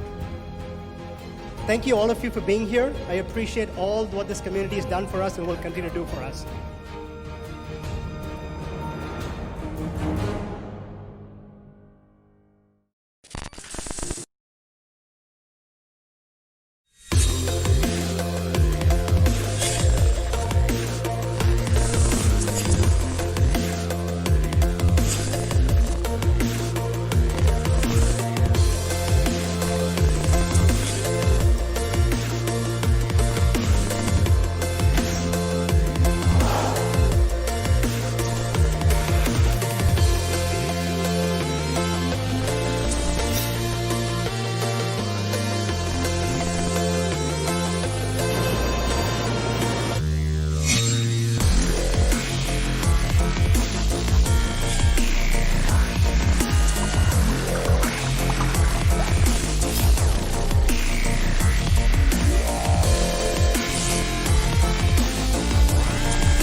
Breaking news. Category 5 storm. Over to Teapot Jim with the weather. Thanks, Breezy Street. Here at the LANFest Weather Center, we're seeing an event like we've never seen before. LANFest Atlanta, LANFest Austin, Texas, LANFest Arizona, the Tampa LANFest chapter, and Below Zero LAN have all come together to form a Category 5 event. They've also partnered with Video Game Clubs of America in what we are calling WANFall. And WANFall is gonna make landfall on November 13th, so get prepared. Teapot, what's that sound? Is that the storm? Hold on, let me open this window and check. Yep, back to you. Hey, thanks for tuning in. LANFest News, Teapot and Breezy Street signing out. Let's get out of here, guys.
What's up, bro?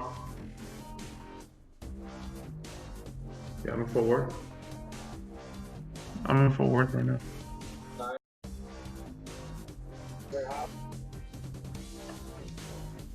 Hold on.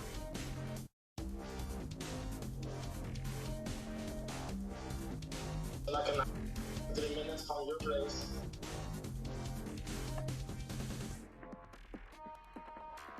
Hello? Hold on.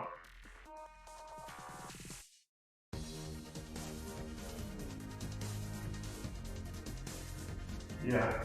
I'm not there right now, so I'll do it. Okay.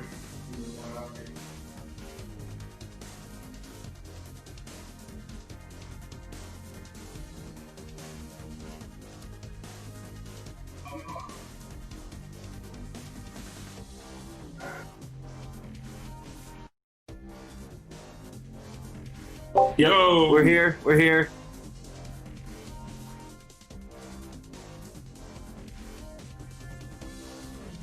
For sure. Can you see?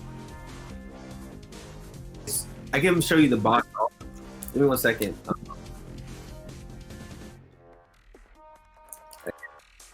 Which way is out?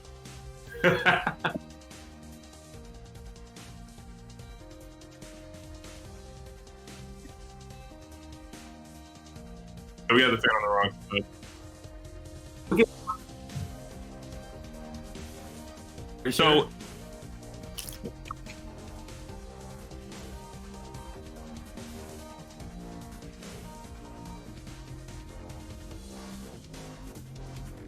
which way should the fan be going? Should it be going towards the prime, like the direction of the? So we're good. No, I think it's backwards. I think I have it. You said the air blowing towards the prime. You right? know? Let's double check because it's easy to take off, not like the one they have. No, but like if the fan is blowing this way. I don't know if the fan's blowing it. That's what I'm saying. 1 second.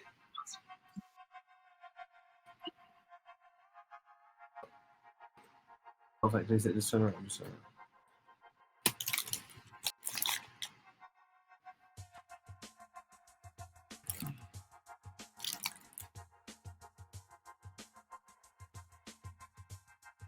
Yeah.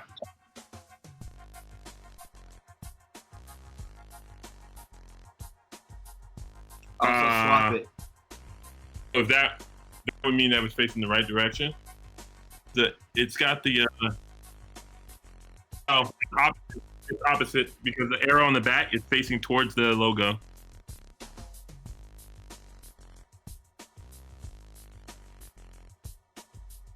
Yeah, the arrow's facing towards the logo. The directional arrow on the bottom.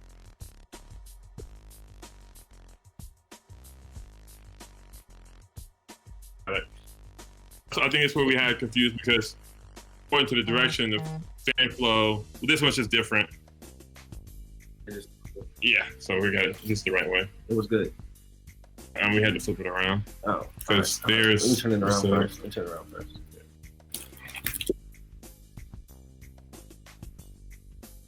Correct.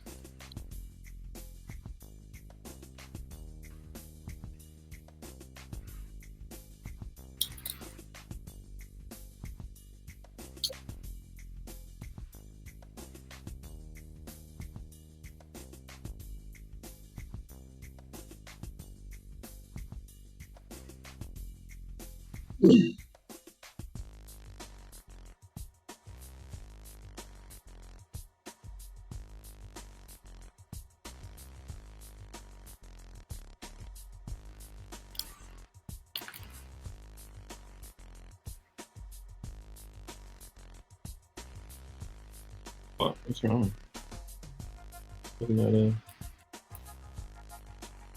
Oh, do you have to take those off? Those rubber grommets? They should be there, so that's right.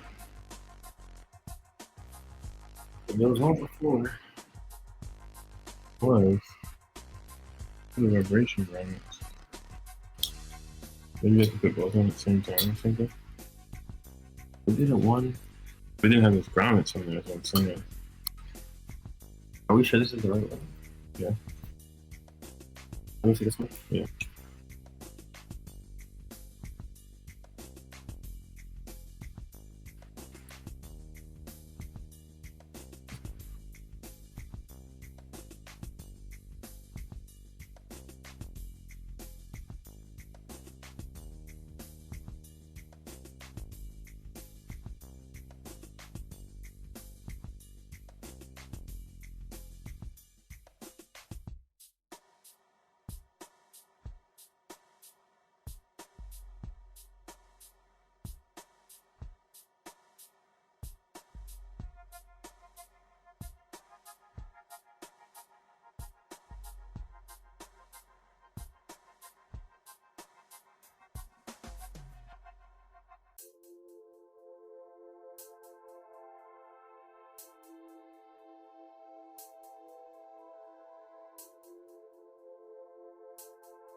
Welcome back.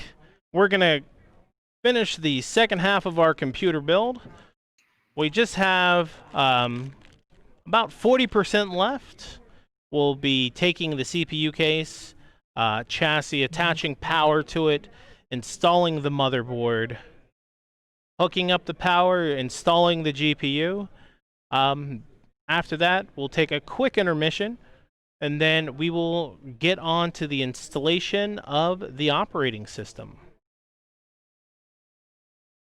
So, with that being said, let's go ahead and take out the CPU chassis, or the case, as it were. Oh, call it bucket. You can take the glass and get it laser engraved with like community or Ryan buckets or whatever you want. Yeah. We actually got some cool glasses you can probably buy. You guys might want to mute for a second. Don't mind. Oh, sorry. No, you're good. It's definitely a great idea to get the glass laser etched. You can put any design on it, get your gamer tag, any kind of personalization you want to do.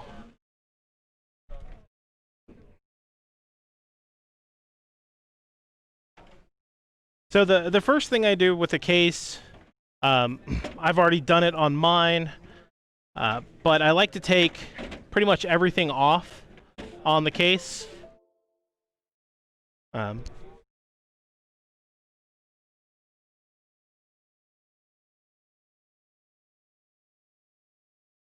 And for here, what you'll see on the back, you'll see these screws that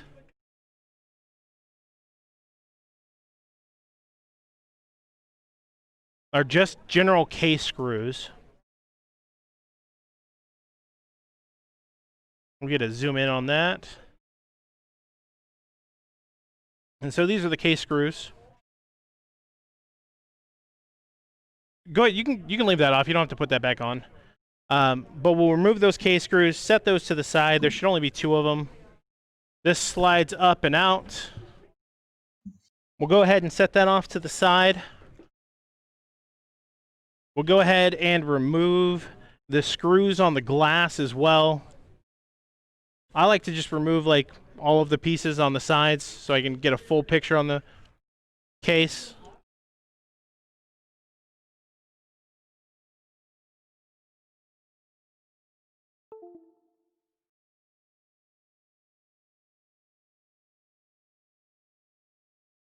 And so if you want right now, you can remove the blue plastic. I typically wait till the very last minute to do it because smudgy fingerprints, everybody hates that.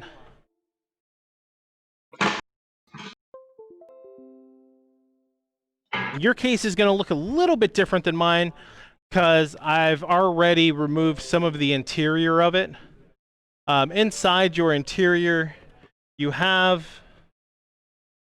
a plastic radiator fan hole, like extension. This will be located on the interior of it. You'll have a zip tie that's right there. Just undo the zip tie right inside here. And just pull all of that out. We won't be using that. Just move it off to the side.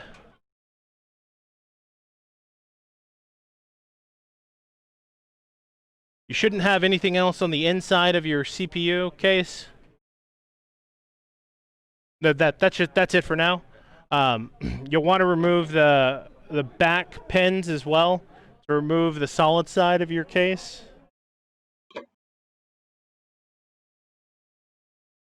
Okay. So it'll be this, we'll remove it? Yep, that's right.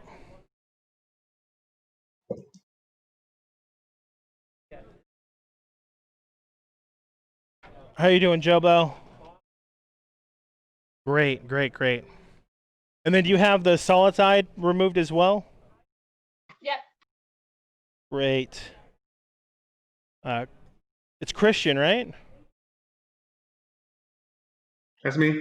Yeah. You got the back side removed? Yeah, I got this other side of it as well. Yeah, go ahead and remove. Okay, great. You got that removed? Awesome. So what you can do here, there's little screws as well that are opening a little door on that solid side. Go ahead and remove those. Again, put those off to the side. No, they're screws that are on this door. Should be 2.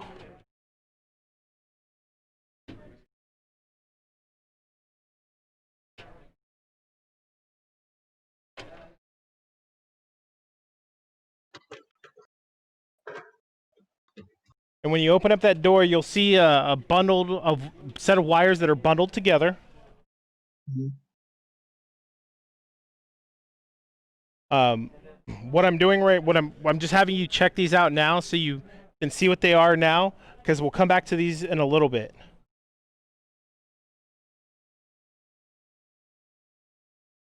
But they should all be bundled up inside the door, kind of hidden away.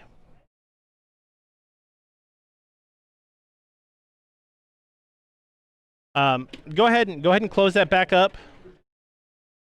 Okay. We take the bag out. Yep, take the bag out. Sorry, I forgot to mention that.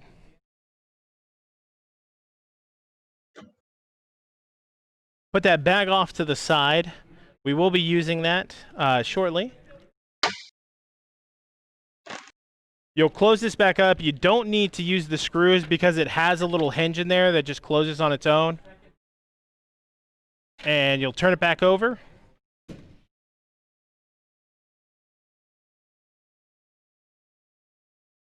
And here is where we get to see the fun stuff.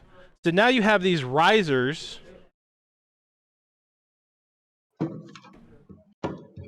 You have these risers right here. You should have 6 that are pre-installed. One there, one there. I left one installed from when I previously built this. A lot of cases will have extra holes for different motherboard configurations. These have the standard ATX holes. So in that bag that I had you pull out and put to the side, there'll be a lot of screws in there. So go ahead and take that out. Take the screws out. And you'll want to, like, you're going to have to dump them on the table. Because you're going to need to sort through them.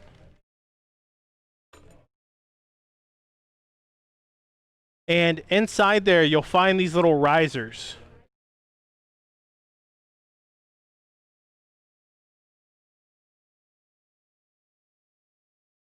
And what you're going to do is you should only have 3 of these risers. If you have more, it's okay. If you have less, it's okay. But you have 3 of these risers. You're going to put them in the empty holes here along the side.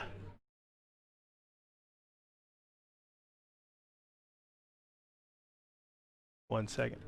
Here, I'm going to turn it so you can see it. So you'll have the risers, like, you'll have these here. Then as you follow, you'll have the hole right here. And this hole is where you'll put them.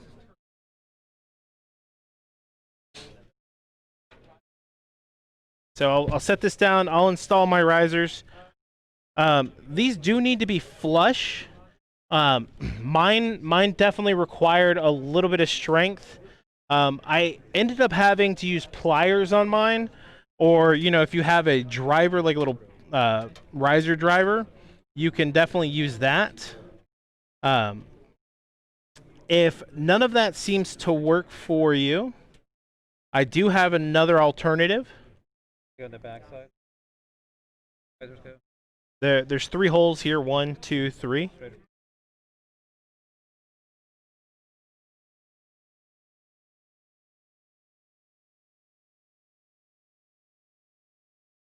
You only have 2 installed out of the 3? We'll have 3 installed. I only have 2 right now. Oh, okay.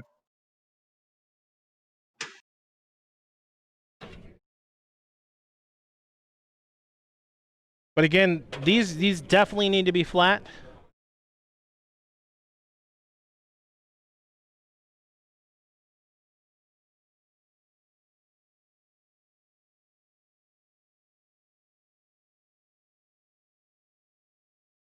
Okay.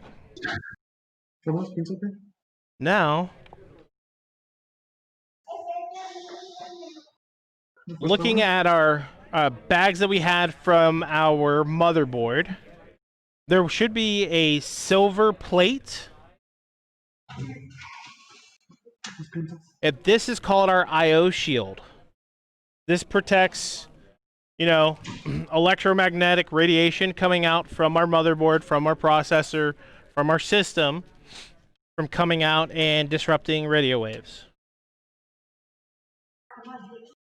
This is what it looks like. Sorry, can you go back to where did the screws go in? The screws are going to go right here in these holes.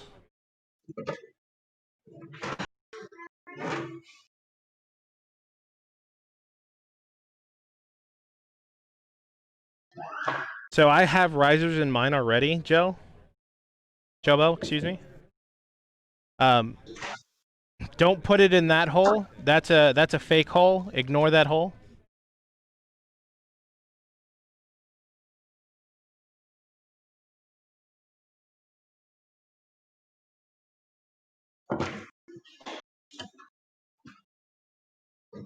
Where do the other ones go? So there's one here, and then one here.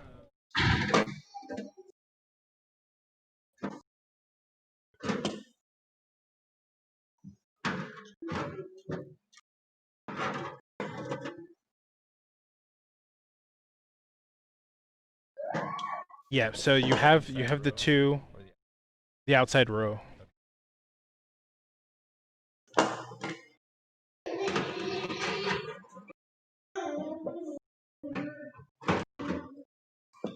Christian, you installing them all right? Ryan, how about you guys? Yeah, it just looks like one's going in kind of sideways. I don't know. You definitely want it to be straight up and down. Bag. They can't help us with that, Trevor.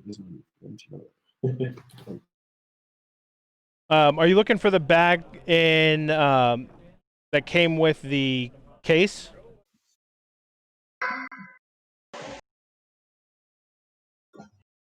Brian?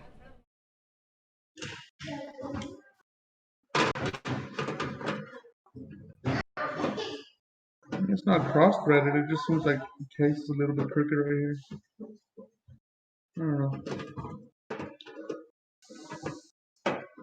I don't know. We'll try and work with it. Make it Yeah. as straight up and down as you can. Yeah. If we don't get the motherboard seated on it properly, I might have to have you hop down and we'll try and troubleshoot that. Okay. But I'm good. Should well, work. It looks like it works. How many screws does this motherboard need? How many risers does this motherboard need? So there should be 9 altogether inside of the case. You'll need 9 risers. 9 risers. Right? So if you have the S5 Zalman case, 6 of them will already be pre-installed, and you'll have 3 that you have to install. Can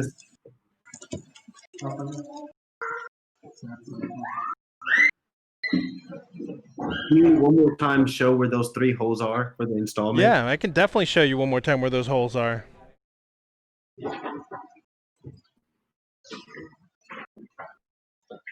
Hopefully nobody's colorblind. I have a green laser pointer that I'm pointing them out with. I have black screen really quick.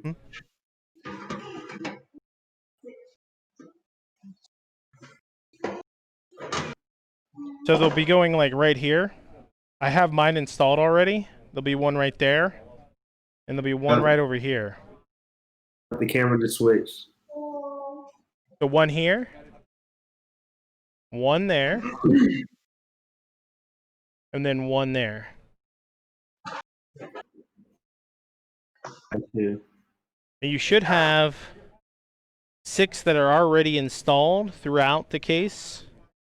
I'm gonna keep like making this rectangle so you guys can see. Mm-hmm. So those should already be pre-installed. And you just have to do these 3.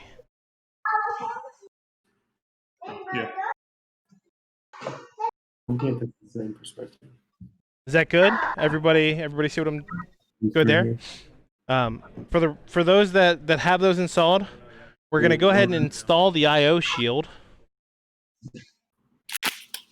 So take the Prime I/O shield. You're gonna install it in the back of the case. You'll want to be able to read it say Prime.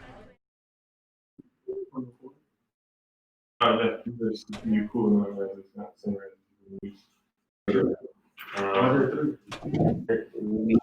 because they should look the same. So you'll when you install this I/O shield, you'll come from the inside of the case and press it out. If you don't press this out, it does take a little force. You'll hear it snap into place. Home too. That's from the previous build. Is it too big? Oh, is that what the fuck is rattling around in here? Hey guys, you're not muted.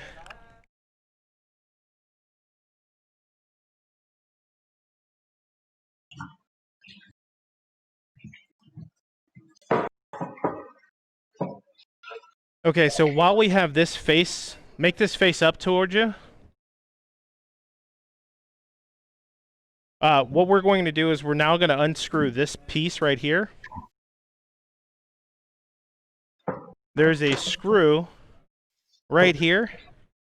I have mine still removed.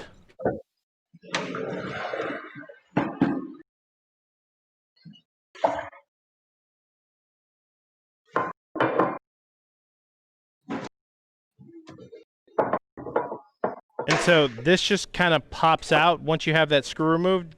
There's just a couple of clips on either side. All you got to do is depress this side.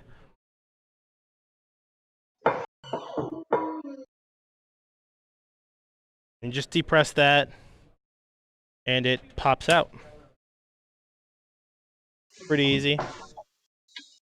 Now, if you're looking at mine, you'll see mine's a little bit different than yours, because you have to pop this expansion bay slot out.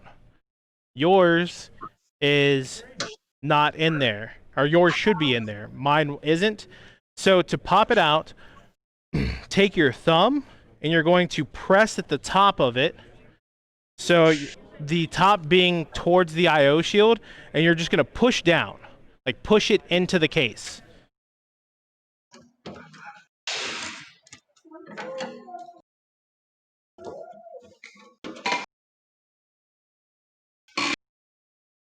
Sorry, I'm still on this part here. Is this supposed to stay put somehow? Yeah, so if you go from the inside of the case, you'll let me go. If you're seeing on the screen, it pops out. There's these little ridges on the side here. Mm-hmm. These hold it into place, and that's what holds it into place in this general area.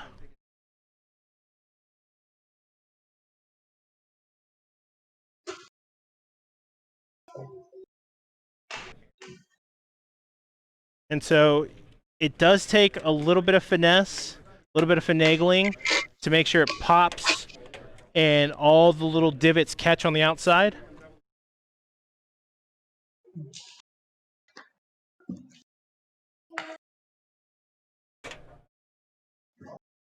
It shouldn't be flush. It should come up just a little bit. Got it. And then that other cover, we have to unscrew that first? Yes. There'll be a little plastic piece on the top along the back. You'll unscrew that.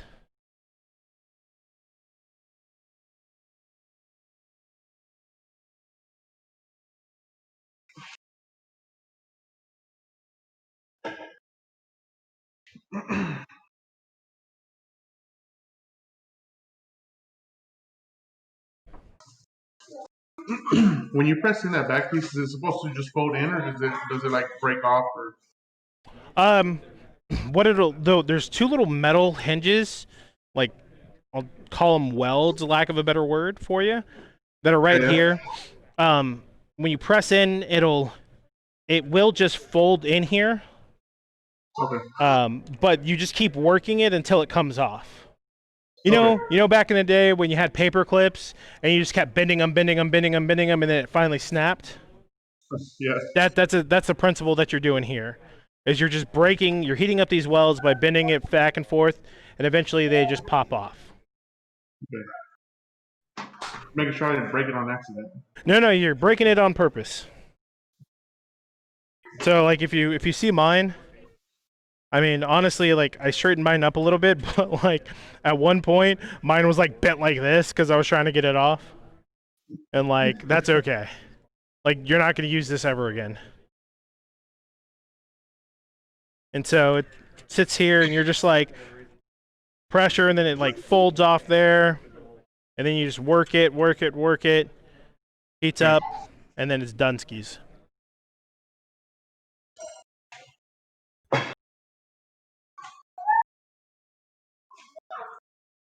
I think Ryan's still catching up on the IO shield. Are you guys good?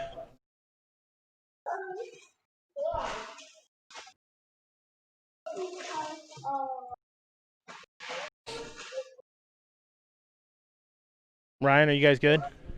Yeah, IO shield's installed. What is after IO shield? Okay, after the IO shield, there is a plastic piece along the same back side, and it has a screw. You'll remove that screw, then remove the plastic piece. Gotcha. Where is this? Oh. I think Gel Bell's on the same step there. Oh, I'm good. You're good? Okay. You'll notice that the first expansion bay slot is open, right? And the second expansion bay slot that's where you're popping that piece of grate, that metal, You're going to push that down, and you want to remove that from that second expansion bay slot.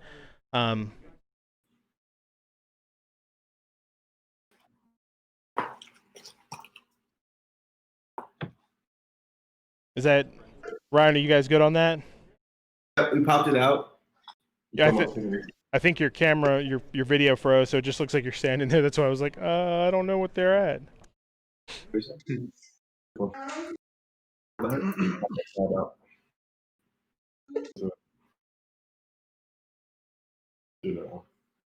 So again, this is the first expansion bay slot. This is the second. If you're looking at the IO shield here, if you're looking at the stream, you should see the 6 ports here. They should be towards the center of the case, and you have a couple of rectangles and a circle on the edge of the CPU.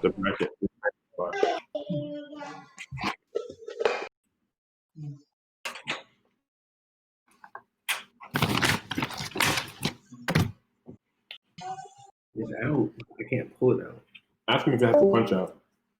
Yeah, it does punch out. You do have to force it a little bit.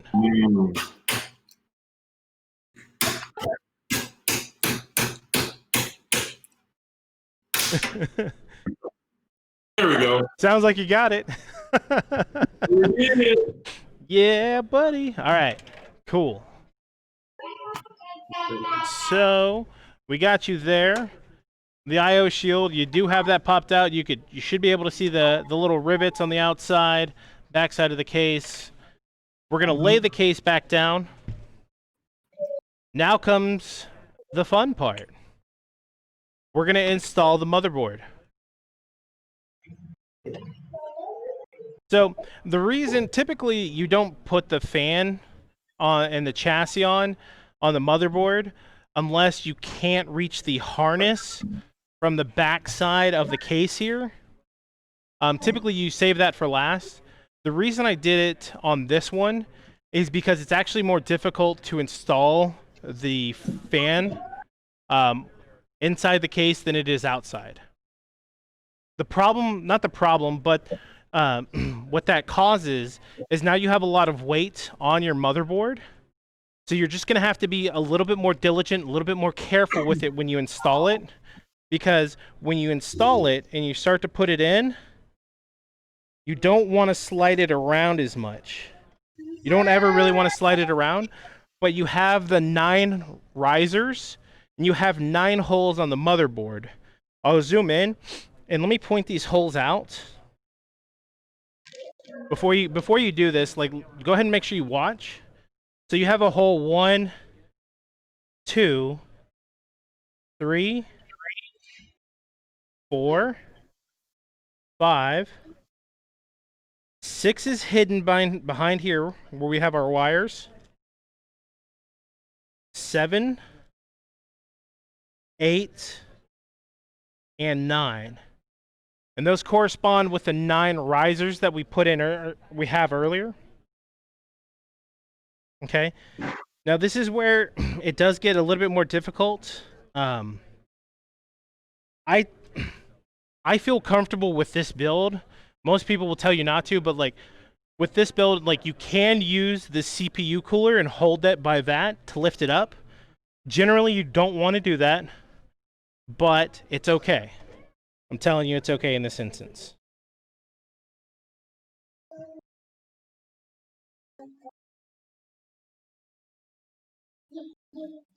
And you'll match up the holes. There'll be 9 holes.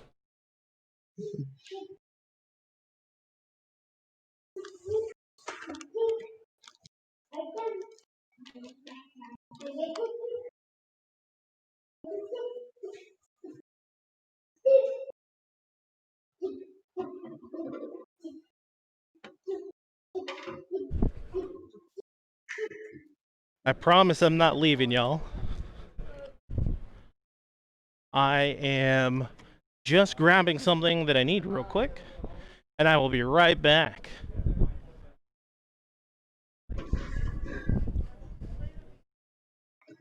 And I'm back. Did you miss me?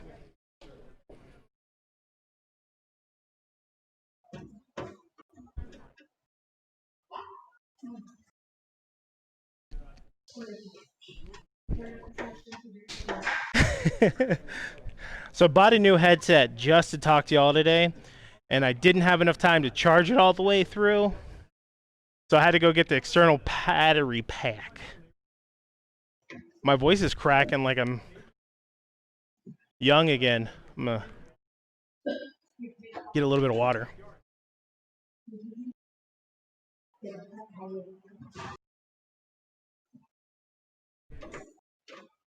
Yeah, I'm getting right there. So we're not going to use these. These are going to be for the outside case screw.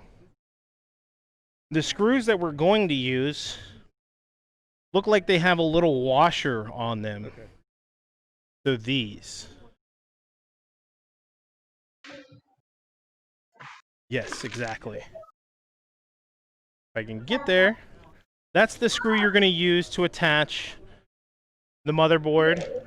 Okay. Let me show you what the other ones look like. Because with that big bag that came with, you have a lot of different types. You have another screw that looks like this. You'll notice this has more of a hexagonal shape for the head. You're not going to use that one. You're going to use the rounded head with what looks like a fused on washer.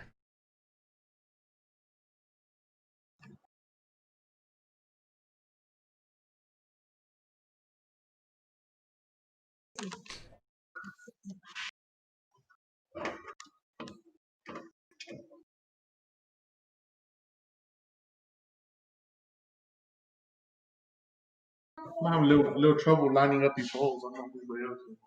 You have a little trouble lining up the holes? Yeah. I think I got it. I think I got it. Yeah, You will have to press the motherboard against the back side of the case. Okay? That's expected. You shouldn't have to press it a whole lot, but enough to line those up. Joe Bell, how you doing? Just want to make sure the prime side is closer to the roomier side of everything, right? Or is it the other way around? Here, let me show you. So if you're looking at the back side of the case, the prime on the I/O shield is here. Okay? And the prime on the motherboard is facing towards that.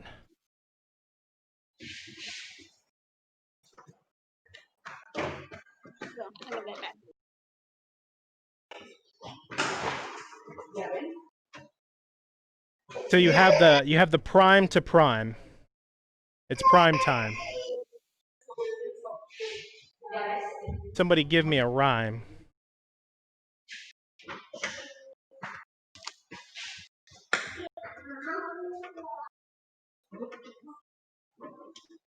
Nope, nobody wanted to give me a rhyme. Okay. Y'all are no fun. Concentrate, man. Concentrate. No, it's where you'd be like, I ain't got time for your rhymes. You're gonna make me commit a crime. I'm so frustrated. No, I'm kidding. I'm done. I'm done. What's the easiest way to get through one? Sorry, Christian, could you mute for a second so I could hear Jill? Say that one more time, Jill. Oh, what's the easiest way to get the middle screw? Okay, so the middle screw, are you talking like the very middle or the middle towards the back? The middle closest to the edge of, well, the prime. Okay, that one is challenging. Usually, so I have a magnetic tip for my screwdriver, so that's kind of how I do it. But if you don't have that, what you'll do is you'll just kind of drop the screw in there and then use your screwdriver to like match the head up with it and just try and work it into the hole.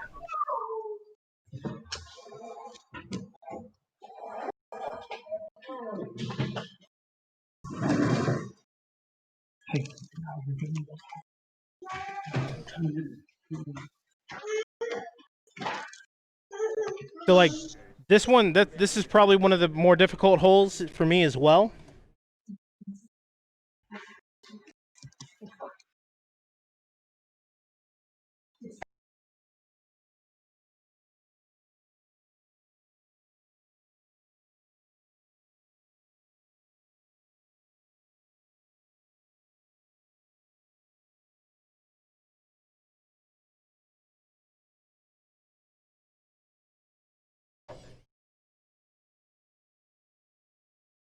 So one of the things that, go ahead. I was gonna say, which type of screw is it for the motherboard that goes into the risers? The screw right here is going to look like that right there. Small half dome ones. Show me which top one. is round, not hexagonal. Right.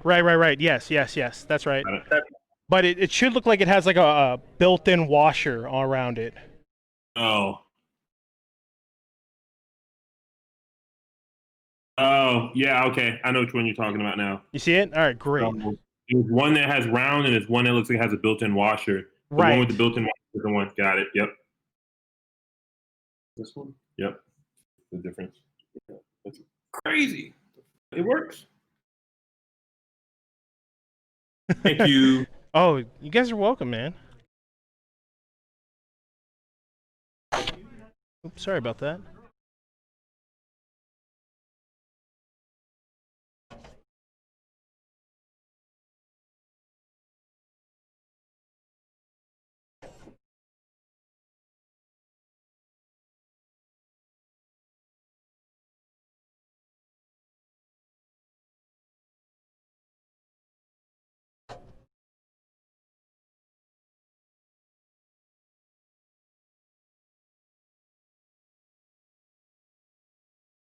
Who's done? Who's beaten me so far?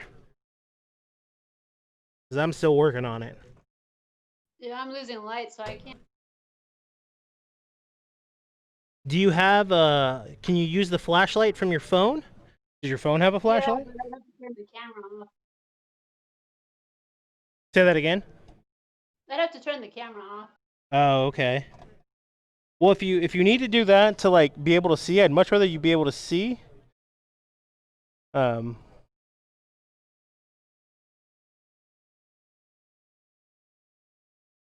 then you can always come back into video for us.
So I have all 9 holes done.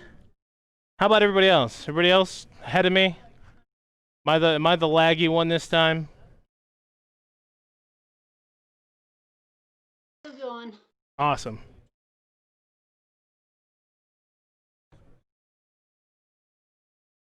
So just to make sure that you guys get every single one,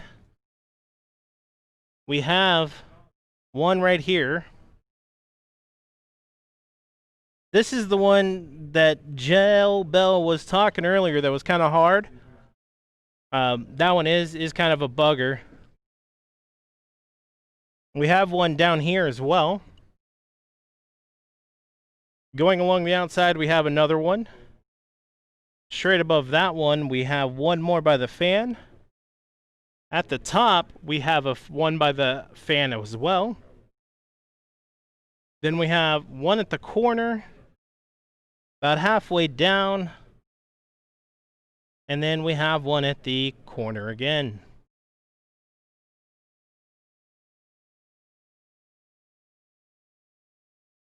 Looks like Christian and Ryan, looks like you guys are still working on that. That's fine.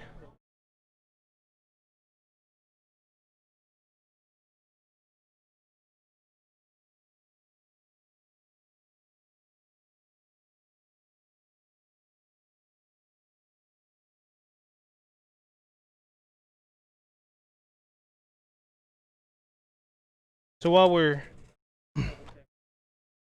getting those screwed in,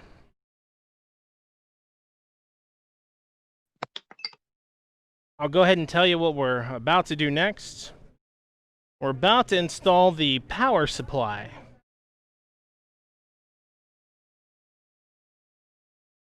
So if you haven't already, go ahead and take out your power supply. Inside your power supply, there will be several bags. You'll have a bag for your power cord. And there's a little hidden bag in there of 4 screws. Find your bag of 4 screws. That is what you're going to use to affix the power supply to your computer case.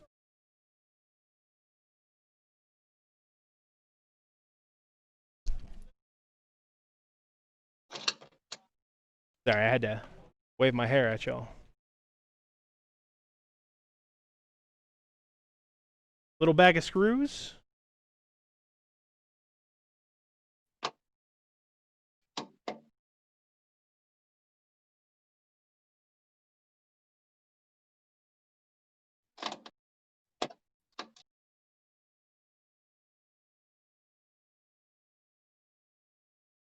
Looks like I think Jelbel probably went to use her flashlight to connect the rest of those screws.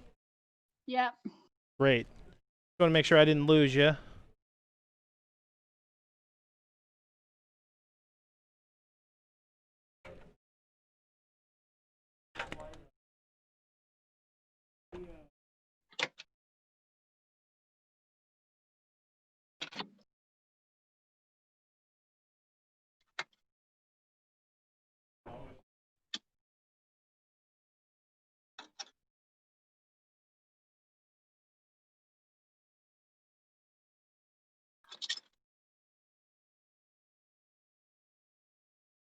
So I'm gonna go ahead and have my attendees here. If you've not taken your power supply out, go ahead and take your power supply out. Take all the packaging off. Keep the 4 screws.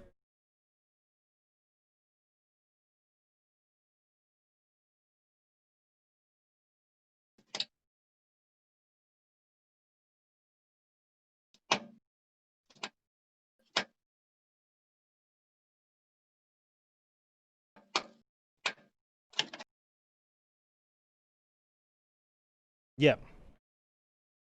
If for some reason you are missing the screws out of your power supply, the case did come with 6 extra screws of the same. So, you know, no fear. The case manufacturer is here.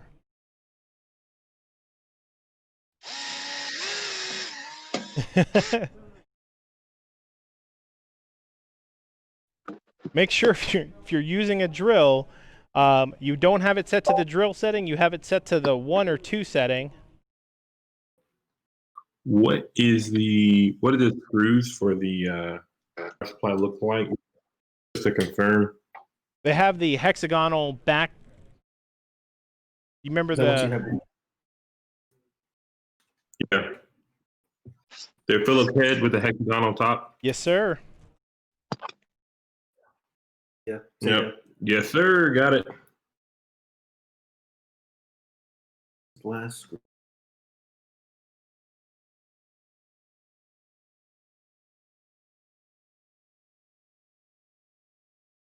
If you're looking at the stream, I am putting them on stream right now.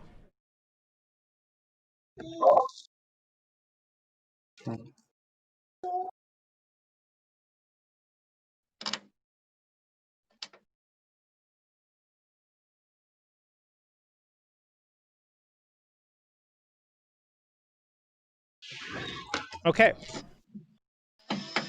We're going to go ahead and start to install our power supply. We have a bunch of wires connected to the back of it, which is great. We're going to keep that bundled up. We're going to take the power supply.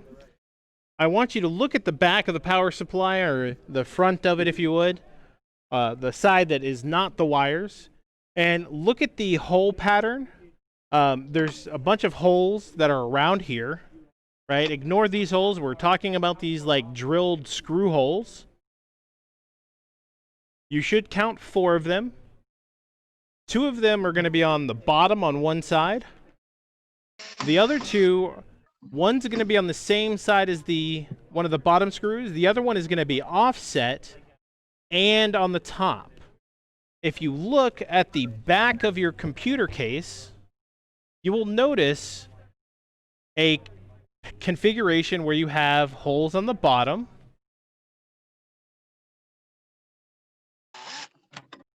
You have the hole that's on the side that's offset from the top. Then you have the top hole that is offset from the side. So 1, 2, 3, 4. It's going to match up with this power supply. So when we install this power supply, we'll want to keep it in that same hole configuration. And with that same hole configuration, it lines up perfectly. And so we'll line those holes up, and we'll go ahead and install these hexagonal screws.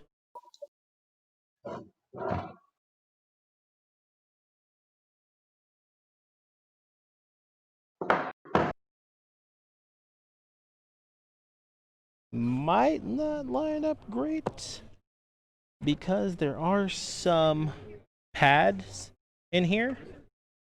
And so if you have an issue, you can put your fingers on the top of the power supply and push it down. You can also remove the foam pads. So like if you come in here, I have my finger kind of wedged in, and I'm just pressing down, like right here. I'm just pressing down on that to line the hole up on the back side. And I'm just like pre-threading the screw with my fingers, and I'm using the screwdriver to tighten it down. And it's once it gets in there, that's half the battle. Need to sink some teeth into it, and it'll flatten out all on its own. Sorry, I missed that. We're shoving this into the box. Yes, ma'am. Let me take a look where you're at. I just finished putting in the screws, so. Okay.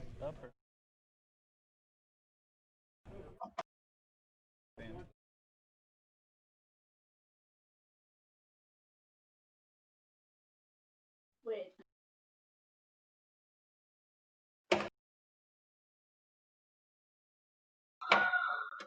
Yeah.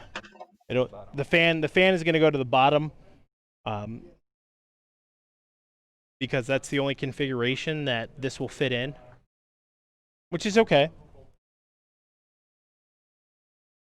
How do you get it in there? Okay, so you remember the door, the little trap door we opened up earlier? Yeah, I can't remember where it is. Oh. All you got to do is pull it open, because we have the screws out of it still, which is why I wanted you to remove those screws earlier. Your wires are probably still bundled in there. Mine aren't, which is okay.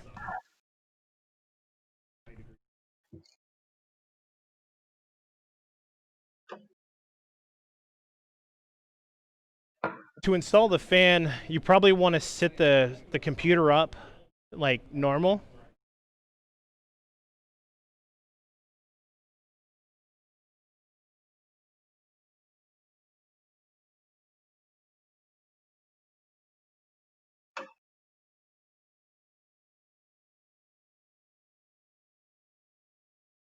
We're lining up the 4 holes for the screws, but did it matter which side the power button was on? The power button is going to be on your left side because there's a specific, like, okay, so if you look at the back of the power supply where you have that little power opening and the switch.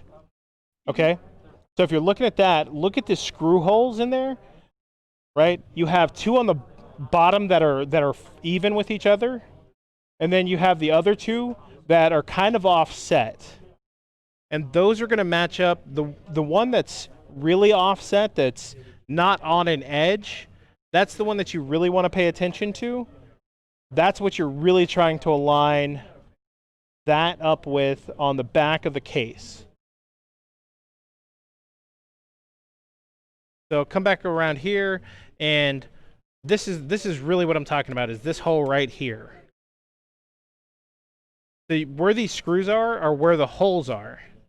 And I have one more screw left, which will go right here. I think I put mine on backwards, or does it really, I mean, straight up?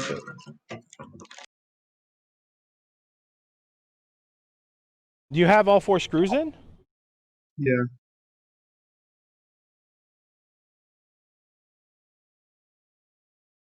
Yeah, you see that? Let me see.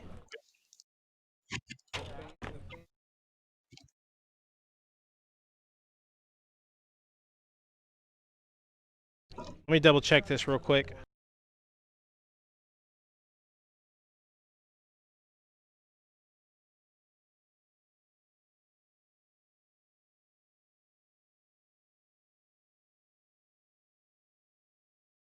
Christian, where did you plug that last hole in? Right here? Listen. I see what you're doing. Yeah, that works too. I think I just. No, I just wanted to make sure. I guess I've got it upside down. No. Yours works. That's good. So what that's gonna do, okay? That's gonna blow hot air into your it's gonna blow hot air into the center of your computer, which is fine.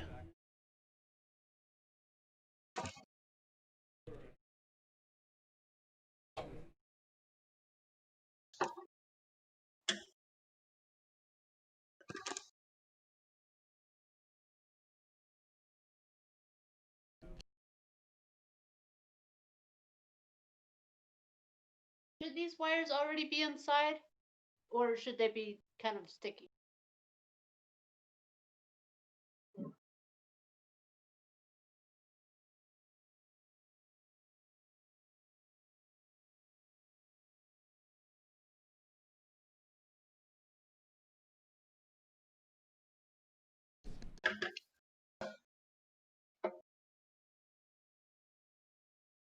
So,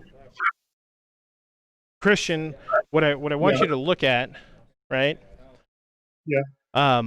You may end up wanting to change it. Like, it's perfectly fine the way it is. But like on the bottom side of the chassis is the little filter area, and so that the fan like would be sucking air up from that. Okay. That's why you have. Right.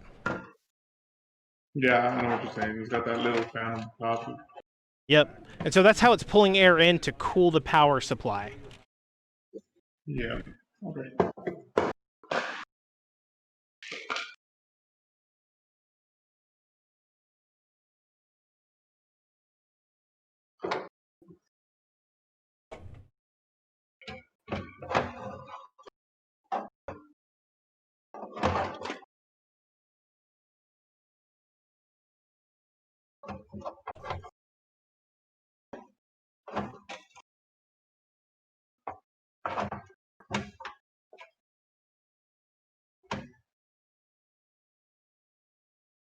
sorry. Just checking.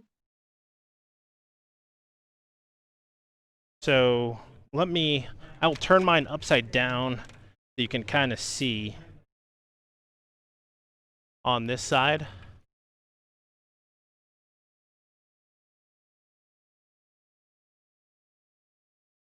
So this over here is my solid side. This over here is my glass side. Okay. So my power supply. Well, they just changed the camera on me, so I can't really show you.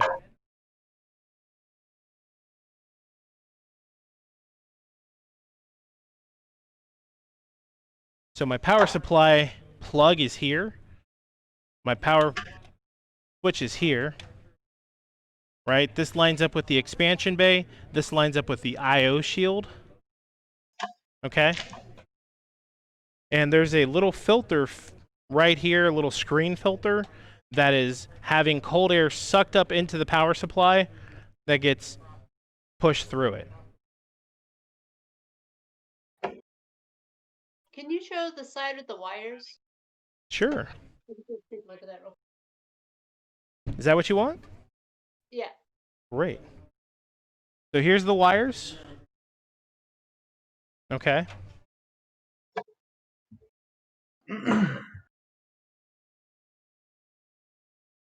Ryan, how are y'all doing? Doing good. We're trying to line up everything for the screws.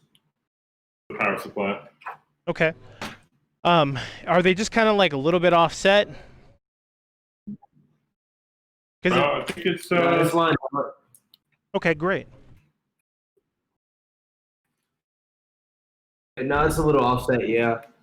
So if it's a little offset, there are some foam pieces that the power supply is resting on. So that's where I was saying, take your finger, stick it in the side, and just depress the power supply, and it'll line those holes up so you can easily screw in.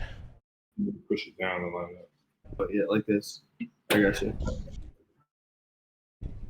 Let me push it flush to the flow.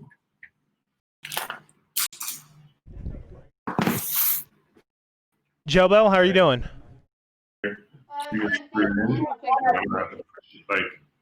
I think you're a little far away. I wasn't able to hear you.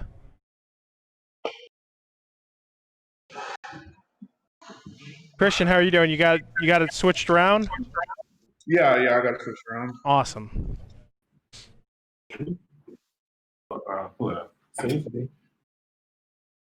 Okay, Ryan.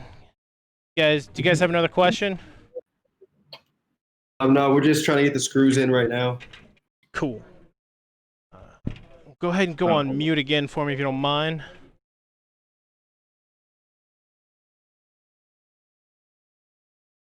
Okay, we're going to go ahead and get onto these wires that are inside of a trap door.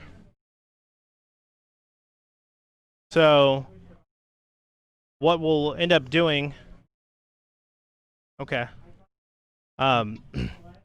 you'll go ahead and face the motherboard side towards the table. We have the little trap door open. You should have wires that are connected together that were zip tied, or not zip tied, but twist tied.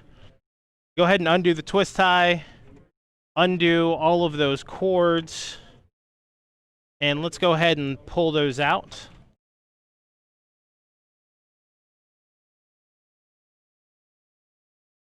So there's a little sneaky trick that they don't tell you about.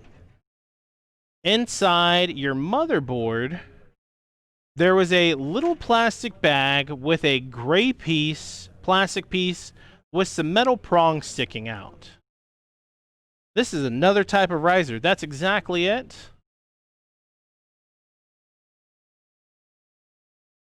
And so what I did is I left mine connected so I could explain it a lot easier.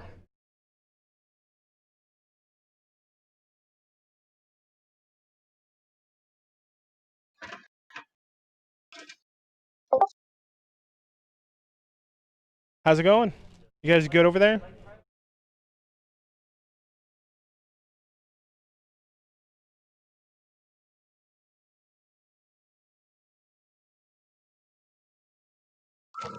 So the piece that you're going to need is this one right here.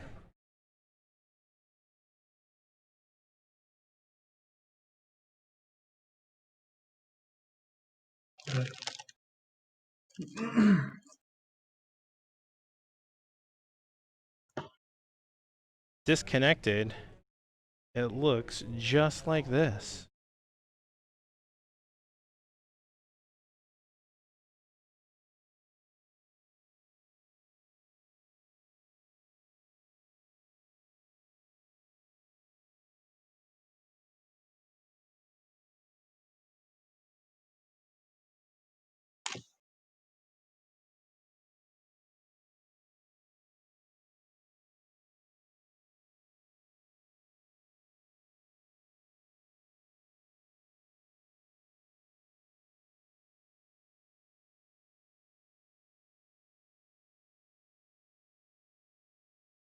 Is it on the motherboard?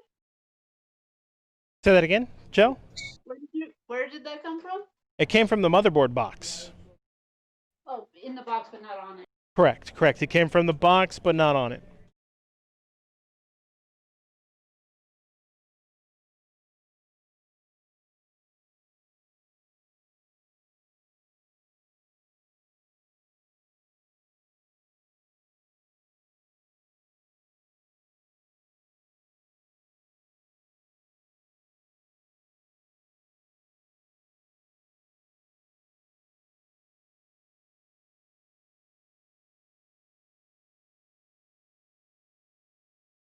To go ahead and keep moving forward a little bit, we're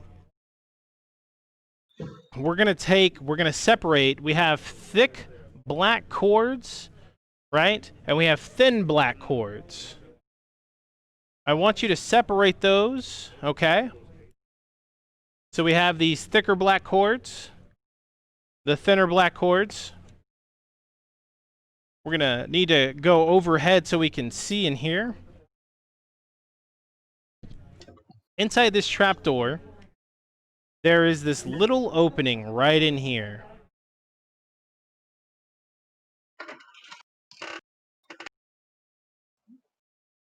And we're going to feed these thick black cords through that little opening. Don't need to worry about where they go just yet. We just want them through that hole. Through that hole, out of the way. Good deal.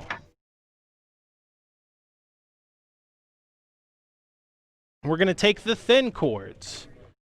And we're going to take our riser.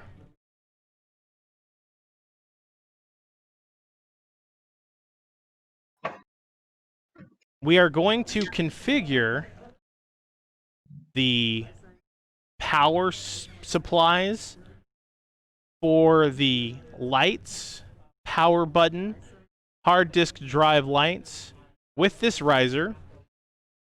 You can see that it has Really quick. Yes, sir. There we push the thicker black cords in the skinny cord. No, leave the skinny cords alone. You just want the thick ones through the hole right now. Which hole? Can you show the hole? This third hole. Right here, down here. This is the bottom of the case. So this third hole right here. Got it. And we're just pushing them down there for now. Got it. All right. Now we're going to take the skinny cords. And what we'll do is you have this HDD, right? Hard disk drive LED. You have a plus and a minus. If you look on the back of it, the triangle indicates the positive side. And so you'll align the triangle with the positive side. And if you notice with the next one, I have this reset switch. The reset switch. I have the triangle matched up with reset because you have reset and ground. Ground is negative, reset is positive. So triangle, positive. You can't see the triangle on this one, but it's positive there. Sorry, it's being cut off at the top of the screen. Let me go back here and show you again. The positives up top, triangles right here on the reset. Did you have a question, somebody?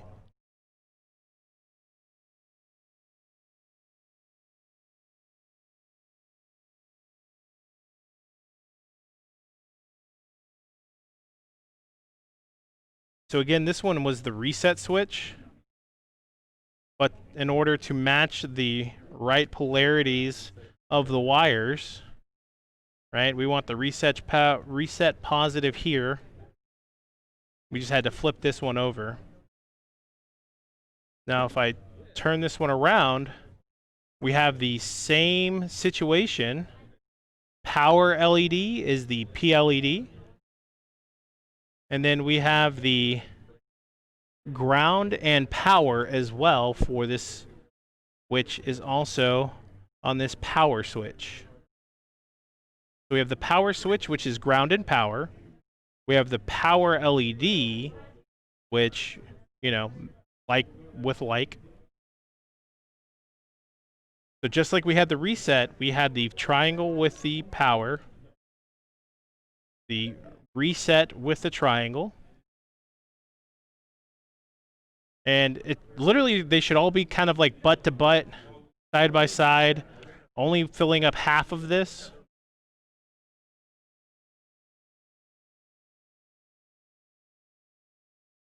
You said you match positive with positive? Yes, ma'am. Negative with negative? Yes, ma'am.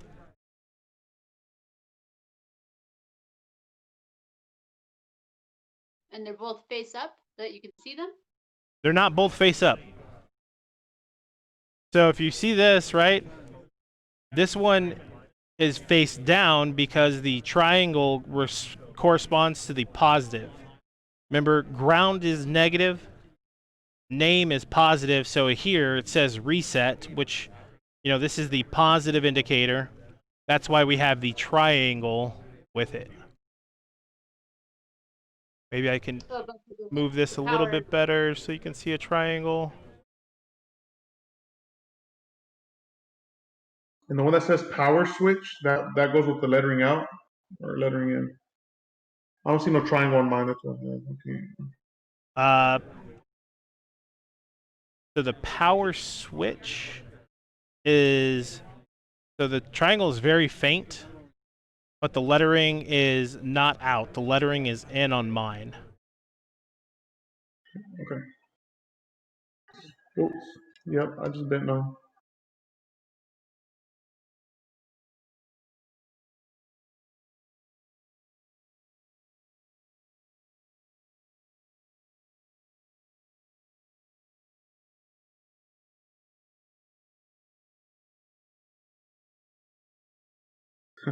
I guess if the little rods bend a little bit, get them back straight, will that mess it up? It won't mess it up, but you don't want to bend them too much. Right.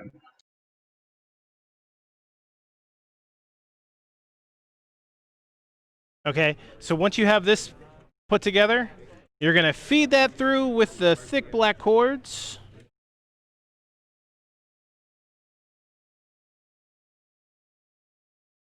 Yay, you're all in there. Go.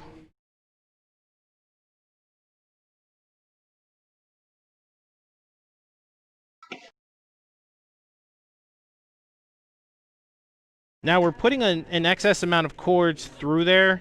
We'll come back and have to push them back. But at least for now, I want you to be able to see these power pins, because these are for the fan and RGB on the front of the computer case. So we have a 2 little pin here out of a 4-pin configuration. Yep. And what we're going to do is we're going to connect power to that right now. So if you grab one of the power cords, you'll see this rounded thick piece. You'll see these like little L pieces. And you'll see these rounded, big rounded pieces. You want the big rounded pieces to connect. And you can connect the same cord to multiple of these devices. And so if you look at the shape, it's flat on bottom, the top is rounded. You'll plug that in.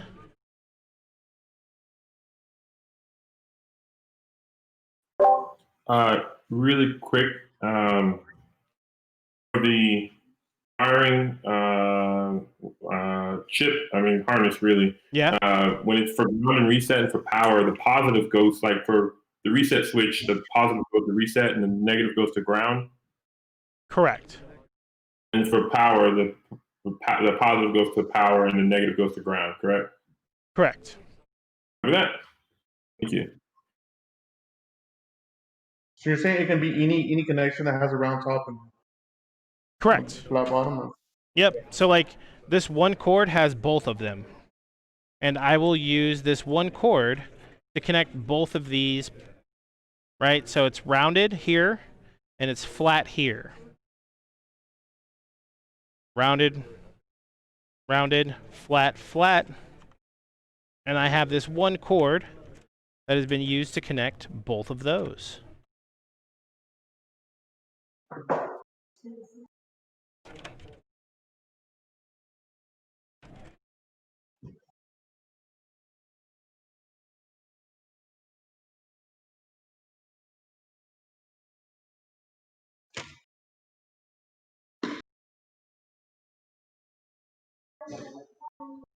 Waiting to get everybody caught up here. Should that snap or anything, or give any sort of sign that it's gonna stay? Sorry, did you say something, Joe? Oh, do you need to push it in far enough that it snaps or something, or is it pretty easy to take out? It should not be easy to take out. You might feel a little click. It's not going to be as distinct of a pop or a click that you've experienced with other connections tonight. Can you connect that one more time? I've kind of lost you. So does it connect to here or like? Show me what you got. Yeah. Now show me the end that you got. I mean, it's the one that says LED power. That's the only thing I see here. Wait. Where's that from? Oh, okay. Never mind. I was looking at the wrong side of it. Yeah. So you have a male end and you have a female end. Okay. Yeah. Sorry. No, you're good.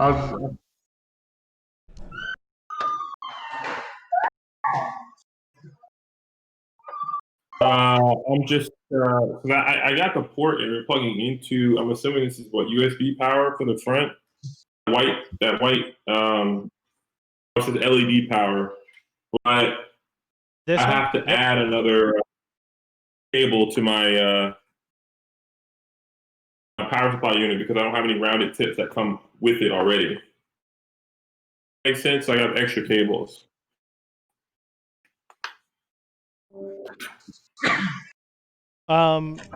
Did you have the power supply that came with the build?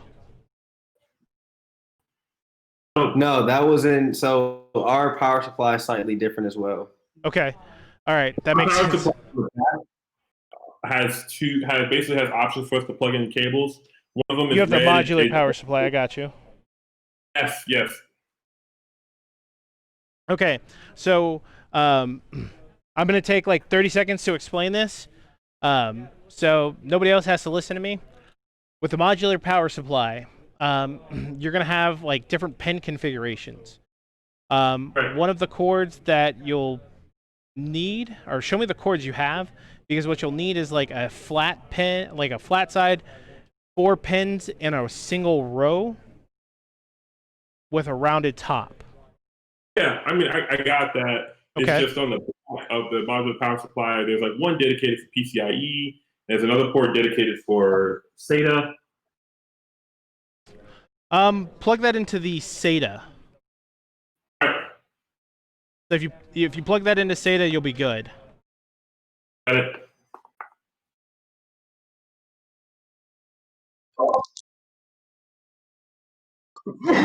Okay, so I don't know if I got behind or not, but on this LED, the one that has the little white clip that says LED power, will that be connected to the same one as as the one at the bottom of the case is connected to? Yeah. Would that be another? Yeah. So you'll have the it's a SATA cable, right? So this SATA cable, I wasn't going into the SATA part, but the SATA part is the long plug with like a little hook in the end. If you hold it up, it looks like a very elongated L with like a very little leg. If you turn it another direction, it looks like a 1 maybe. That's the SATA plug. And at the end of that SATA plug, our cord, you have two 4-prong powers.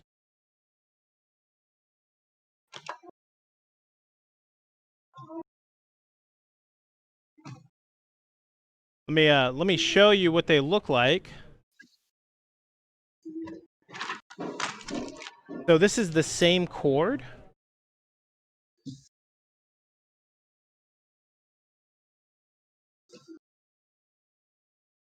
So this is the 4-prong right here. This is the SATA. And so this one cord has 2 of these 4 prongs at the end. Okay.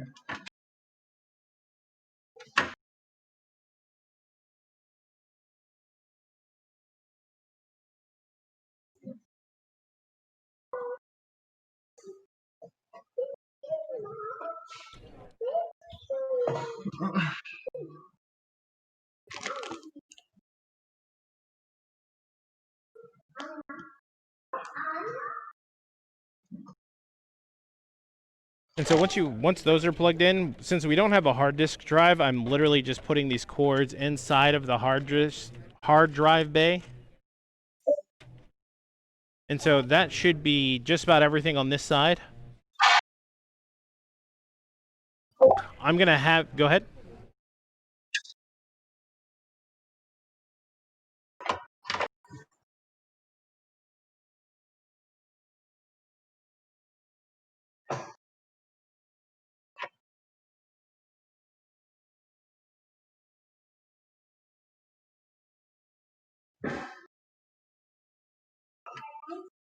Okay, so what we're going to do now is we're going to go ahead and grab the motherboard cord.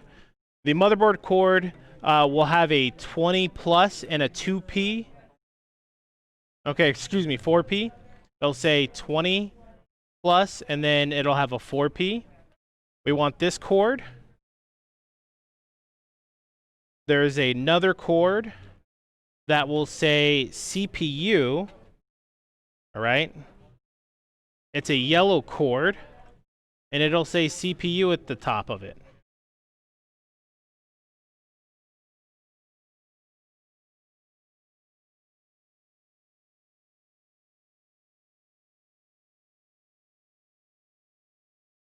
Okay, the CPU cord, we're going to feed towards the top of the case.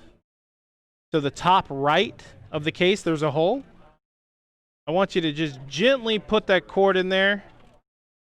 You're not gonna need to push it much more.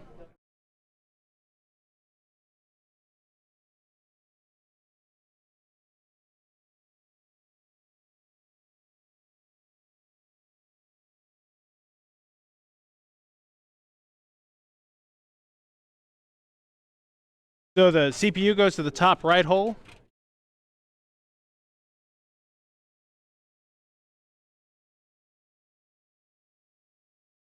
You can worry about feeding it through here, you know, making it all nice and pretty later.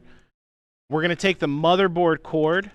There is a middle hole on the side. We're going to stick the motherboard cord through that hole and give it a little bit of slack in there. Okay. There's going to be another yellow cord that says PCIe. I'll give you a second to feed those cords through.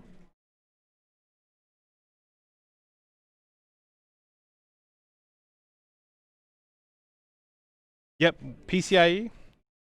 We're going to feed that one through the bottom.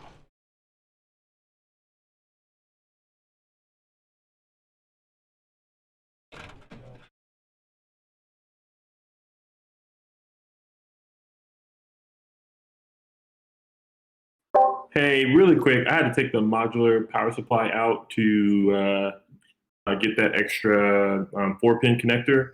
I just want to make sure from this point forward, do I need any of the other slots in the back? Because included, I have a PCI, I have my CPU power, and I have motherboard power. I don't think I need any other dedicated PCIe or. You have at least one data. PCIe, right? Or do you have two? I have one PCIe dedicated, and then I have the one for the CPU, and I have the one for the motherboard already coming out of the power supply. You'll need And I one have- more PCIe. Okay. Because you have. Go ahead. Do you feed in both of the areas where you plug in? Describe that a little bit more for me. There's the two sections. There's the top section and the part down here. Do we feed those both into that? Okay, so if I stand this up, right, the CPU one goes to the top section up here. The motherboard goes to the middle section here. You should have three. There's 1, 2, 3 sections here, because this is the front of the case here. Okay. So you have the CPU up top, motherboard in the middle, and you shouldn't have any other cords going through from the power supply yet. Oh, I'm wondering how far do we feed that one, since like this cord here has like 2. Oh, feed it all the way through. Feed it all the way through. And so back to you guys, Ryan.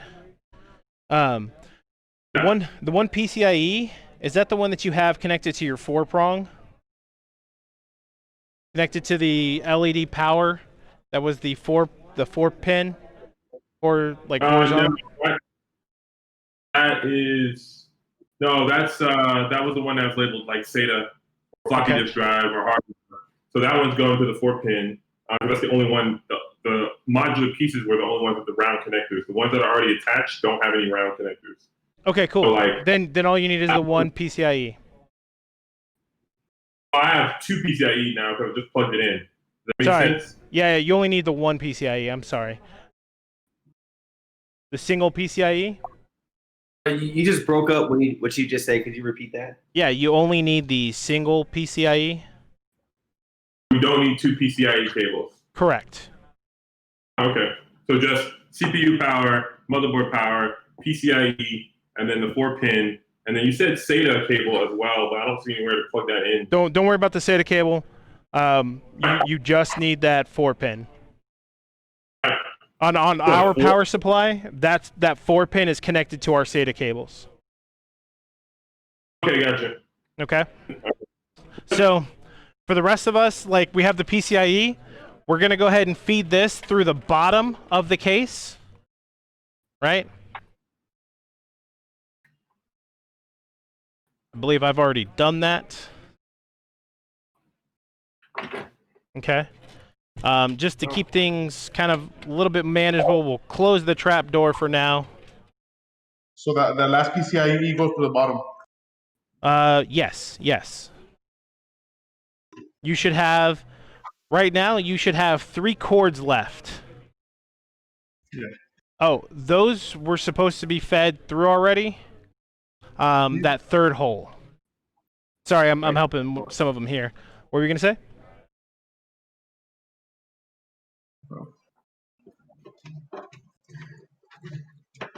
Bottom one. So after having fed through all the cords currently, you have 3 cords that are left. This won't apply to Ryan, but this should apply to everyone else. You'll have like a SATA cable with a 4-pin. You'll have a PCIe, and you'll have another SATA cable with a 4-pin that are left just hanging, chilling out, relaxing, shooting some b-ball outside of school. A couple guys up to no good started making trouble in my neighborhood. Oh. What? Only got 2 cables left. Okay, you probably fed the second PCIe through. Yeah. That's fine. Just pull one of them out. Oh, okay. So I'll pull the ball from the bottom of the case out. Now that's the one in the third hole in. Yeah. So what I'm doing now, you guys don't have to. This is just me trying to keep things a little bit organized. I keep the zip ties. So the 3 cords that I have left, zip ties, twist ties, I'm just twist tying them together to kind of bundle them and keep them out of the way as we start this final leg, okay? Let's go ahead and take a quick 2-minute break.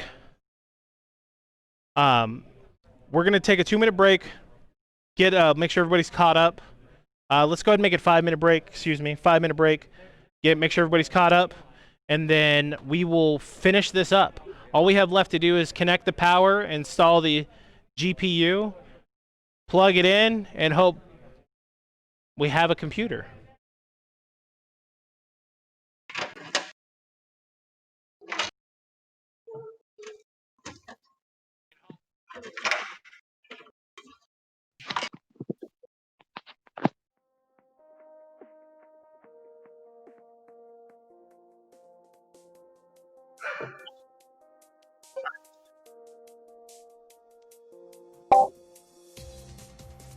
How many 4-pin connectors are daisy chained on the backside?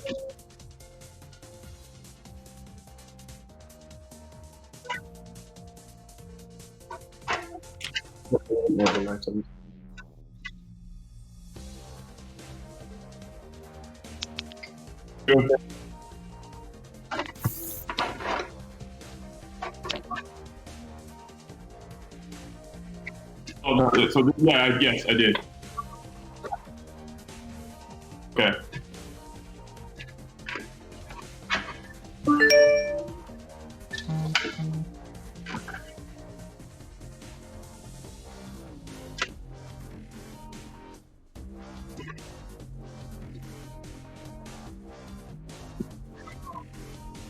Really? Okay, I don't know. That's what I was saying about daisy chain. You have to do another one to give that last power. You'd have to put another power cable on because this one's SATA and then 4-pin at the end. We have another one that's SATA. This one's.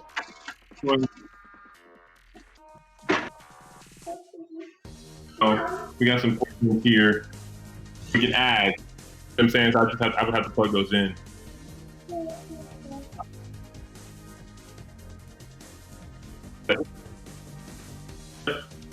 Unplug it again. Unscrew it again. Let's see if I can try. Getting you forever good. I was just asking about that.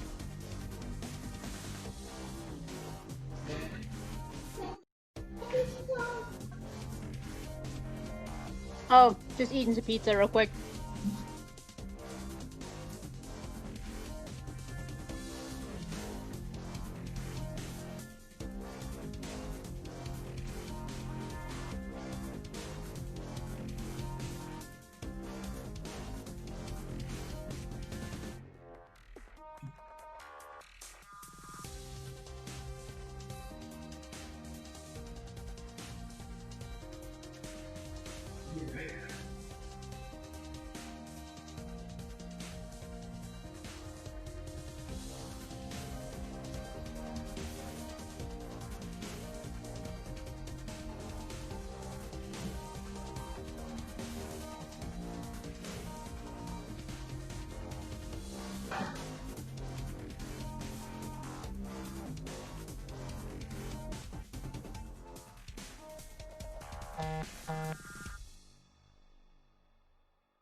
What kind of pizza?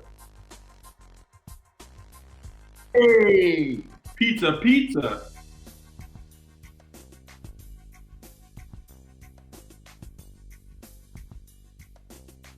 Bigfoot, bro. What?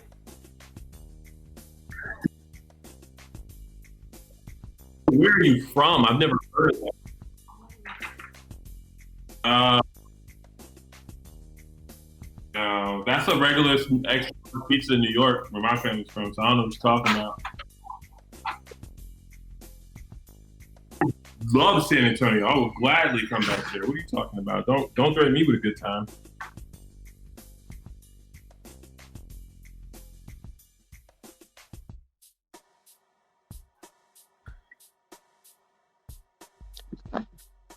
I didn't hear you. What'd you say? Heck yeah. I'm down. San Antonio is beautiful.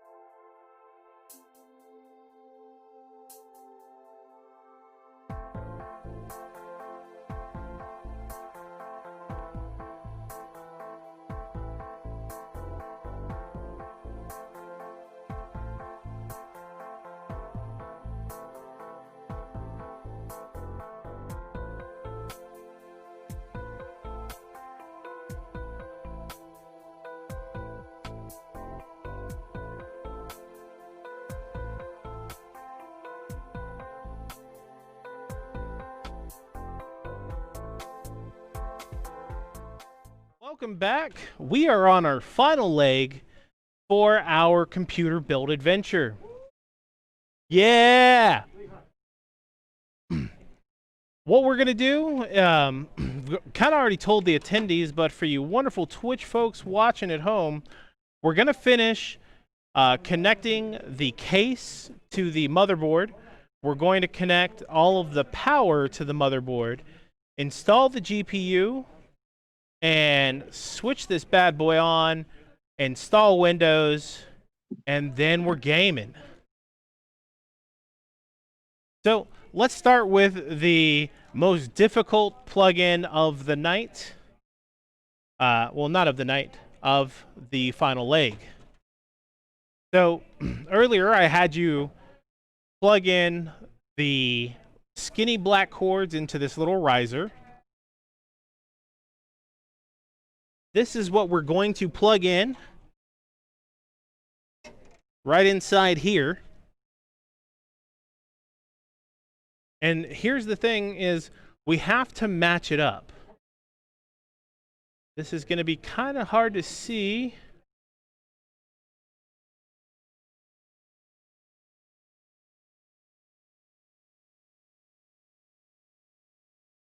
But this is our panel here. And we're going to match up these symbols, words, with what we have down here at the bottom. This definitely is going to be a little hard to see. It's going to be hard for me to show you, so I'm going to do this kind of right here. I'm going to try and keep this as clean as possible and as clear as possible. Because what happens is this is actually offset. You're not going to go to the end here to plug this in. You need to match up the holes, rather the non-holes, with the missing pins here. And if you look at the end, you don't have pins all the way at the end. You have some missing. So I'm going to stick my head in here real quick, so I can tell you that the HDD right here is on this side. Let me grab my laser pointer. And the little trick here is you have this little black piece right here that tells you where this plugs into.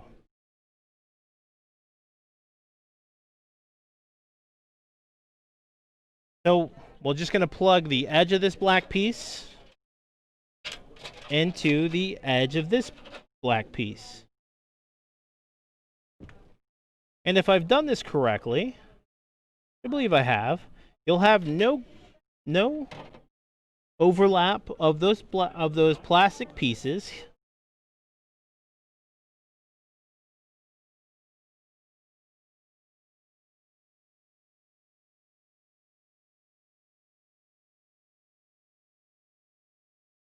Right here. We'll just push those in. Be careful not to press on the pen here. It will stick you. It will go into your finger, and you will bleed.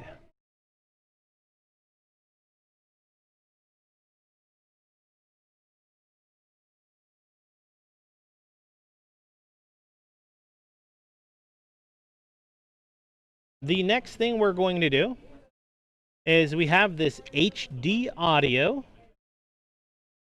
plug.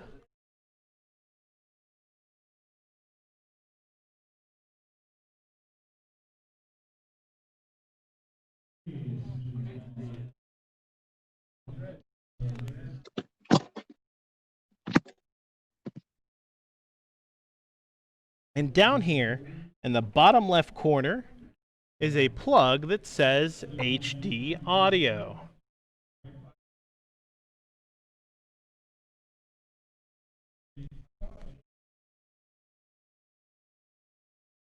If you see down here, it says HD audio.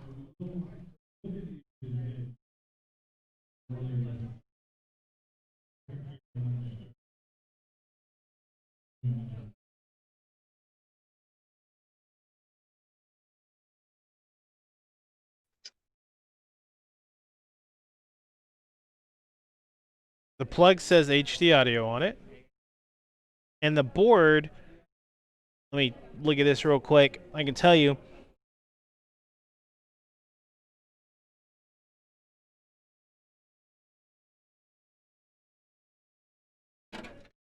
I'm blind.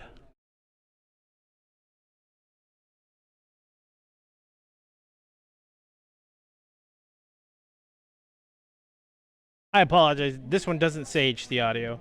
This one says AAFP. So I apologize for that. It says AAFP down here at the bottom.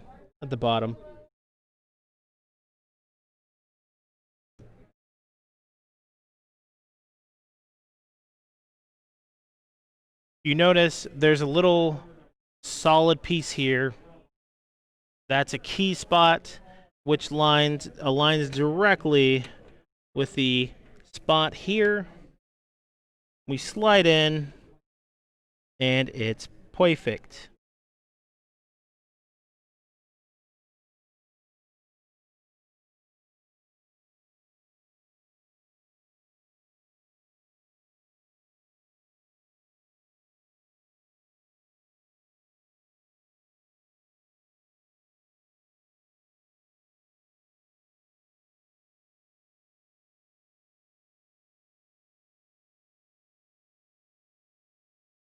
Does everybody have those two plugged in? Yep. Can you just show your camera at the two areas just so we can confirm? Yep. You have this one here. That. And then this one here. So we're on opposite sides right now. All right. Yeah, one over here and one over there. Oh, this is the port.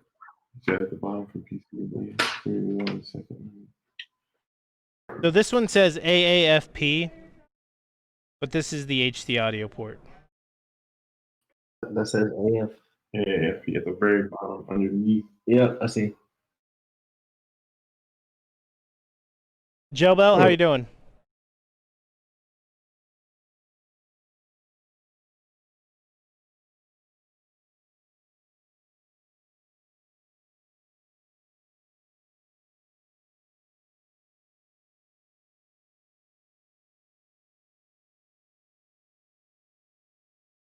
Did we lose Jobo?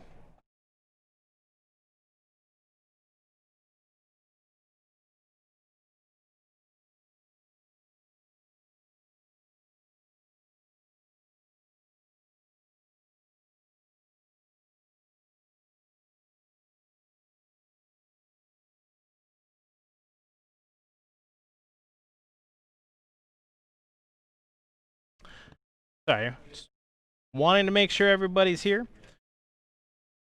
We have a USB slot as well.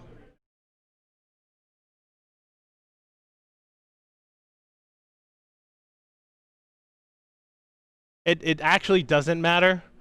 There are more than there's. So the question here was, there's more than one USB port configuration. Does it matter where you plug this one into? The answer is no. They all work. Some of them have priority over others. So when the machine's pulling them, one will be more accurate. But in general, like, you're not running like a hard drive off of it, with like hard drives off of all of them. So in general, it does not matter.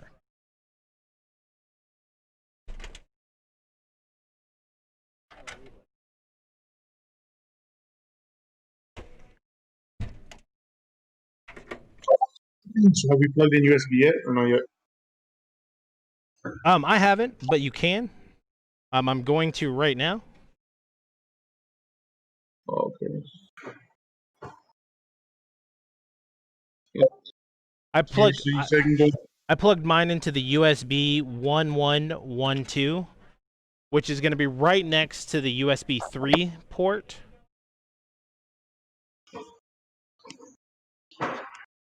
Can you hear me now? Yeah, I can hear you now. Great. I just wanted to make sure I didn't lose you. You did for a second. I'm still trying to figure out how to get the pins in.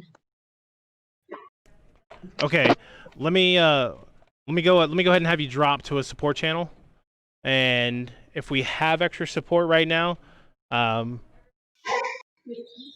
we should have either Gary or Lee,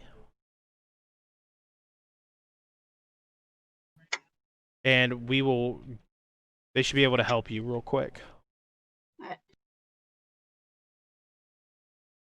So right next to this USB 1112, we have the USB 3. And you'll plug that in. There's a little notch at the bottom. You have the notch in the plug. Line the notches up. It plugs in, easy breezy. Easy breezy, beautiful cover girl.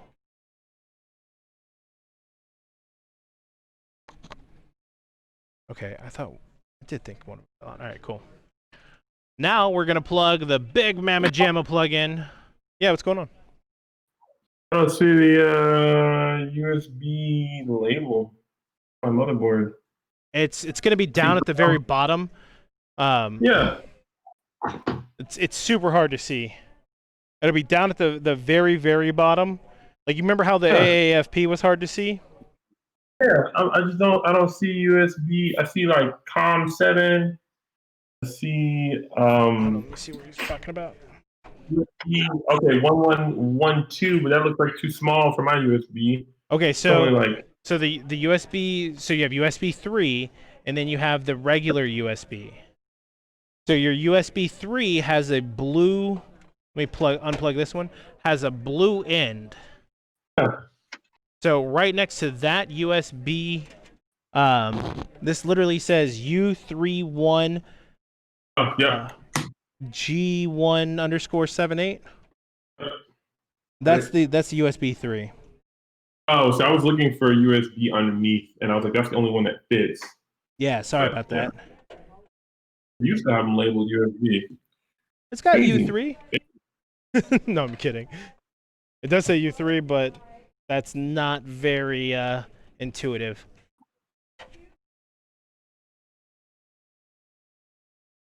Okay, so now we're going to do the big motherboard cord.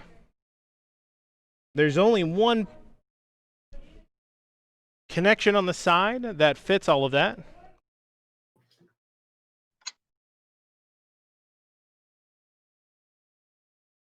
And so you'll plug that into the side.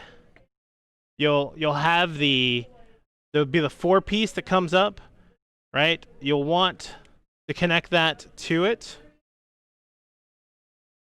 It has a little clip. It may stay for you, it may not. For me, it doesn't. It's supposed to stay for you, but it's okay if it doesn't. Just know this is going to go on top. So if you're worried about missing the plugs, plug that one in first, then plug in the big 20-piece.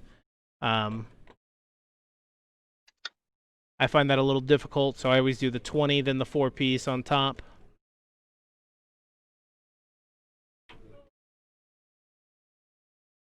I don't miss the holes often, but you know, occasionally offset them.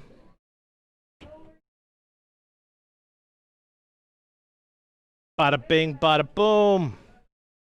We got one more cord left. The CPU. The main one.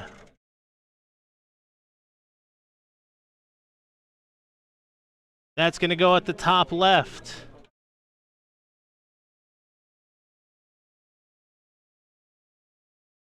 If you got big old bear claws like me, sometimes you got to do it by feel. You might not even be able to see it. Look at that big old man paw. Juicy. All right, there it is. I think I got it in right. Yeah, there it is. Look at that. And which one is that one?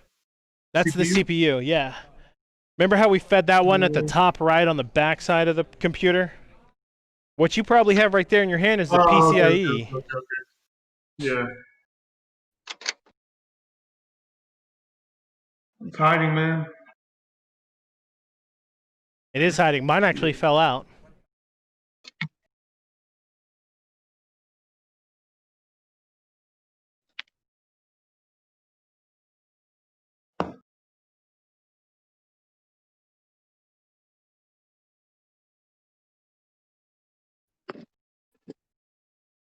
All right, Ryan, what's up?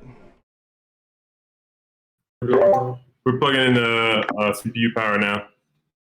Which Ryan's one? doing it because he has the CPU power. All right, cool. Yeah, like I mean, just look at these big old like man paws, right? I totally get the struggle on that one. Ryan's got the hands of a surgeon, so he's going to take care of this one. That's beautiful. Ryan, you can do all my surgeries, homie. It has it's like it's.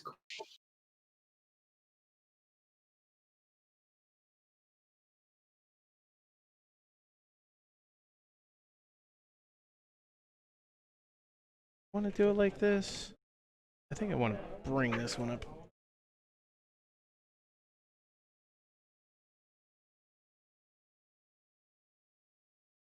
Yeah, I like that. When I clean this up.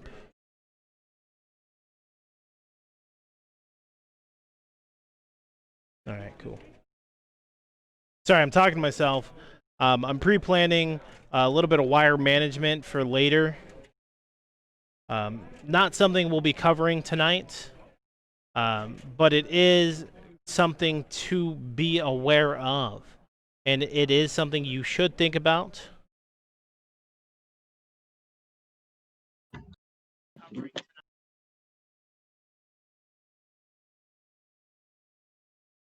I think we're done, right? Do we have anything else we need to connect to the computer?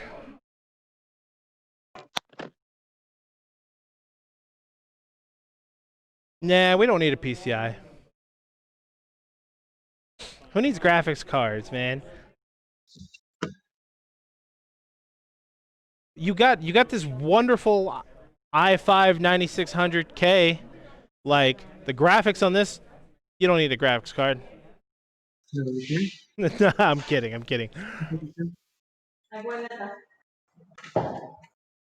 Hey, welcome back, Joe Bell. Yeah, I didn't get any help, so I don't know who I'm supposed to go to for that. Hey, give me 1 second. Go ahead. Yeah, when we went to the store, they were out of i5s.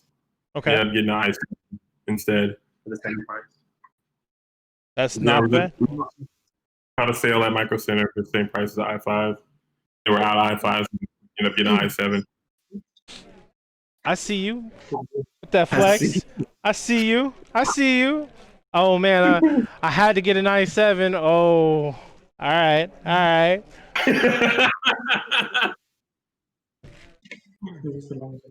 So what I'm gonna do is I'm gonna kick Ryan off this call and I'm gonna teach you guys how to overclock your CPU. No, I'm kidding. I'm kidding. I'm kidding. You should teach how to overclock. Actually, if you hit up our YouTube channel after this, we had a whole overclocking panel from both Asus and Intel. They get really... Is it safe to overclock? Yes. This type of CPU core? Well, okay, I'll put it to you this way. Overclocking is always at your own risk. Yeah, of course. So it's supercharging your car. But this cooler, we'll put it this way, this cooler is meant to be, this build is meant to be for beginners. So okay, got it. I personally don't overclock something if it's not a all-in-one. Gelbel, let me, I'm getting with my staff right now and I'm yelling at the tech people. Actually, I have my buddy yelling at the tech people to get you the help you deserve.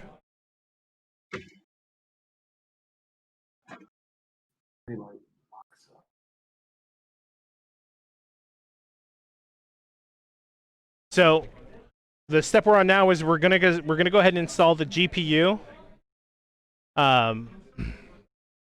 Most people here have already started that, attempted that.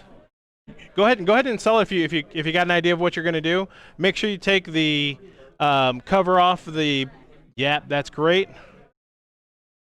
I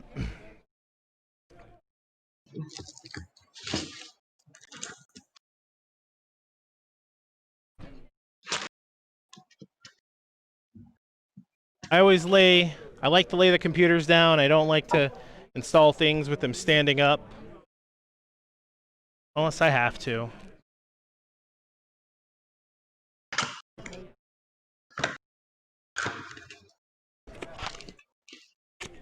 I'm gonna go ahead and unbox the GPU. Give me 1 second.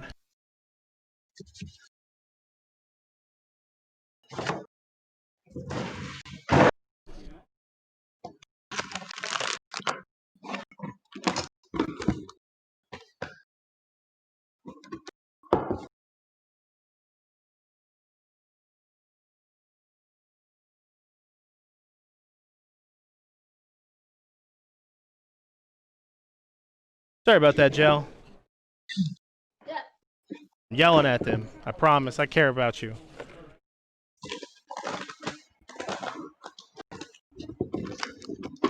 So I do have to like stop and talk about this a little bit.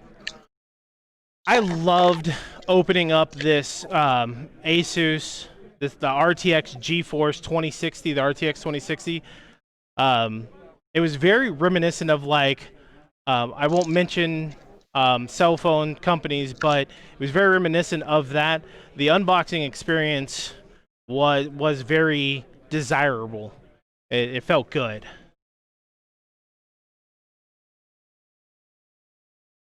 Okay, Jebo, go ahead and hit that channel right below.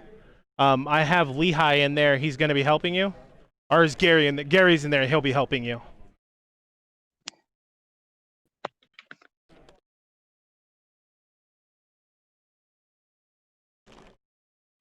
And it was just such an overall like good experience unboxing the GPU. And like I don't actually talk about that often, and it just I don't know. It felt good.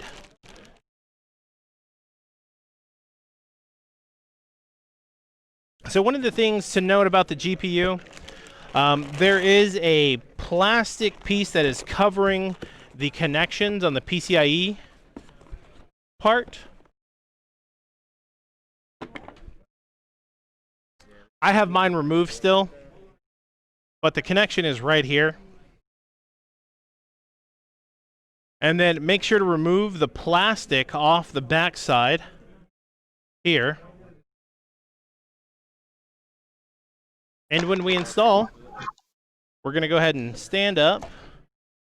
We're going to install it into the top row. Just like the M.2, just like the RAM, you line up the small end with the small part, the big end with the big part.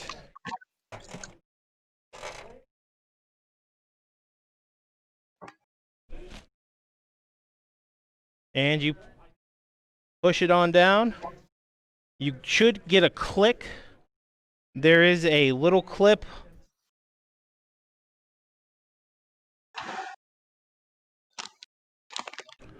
There is a clip right here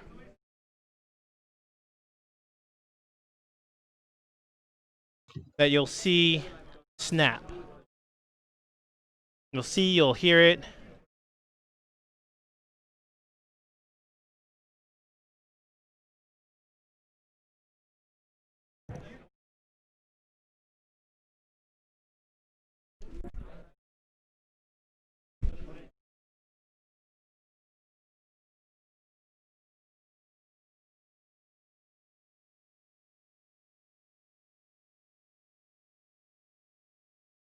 And then back to our big set of screws. We should have a couple of case screws left. We did have 6 of the hexagonal screws. We're going to grab those like we did the last time.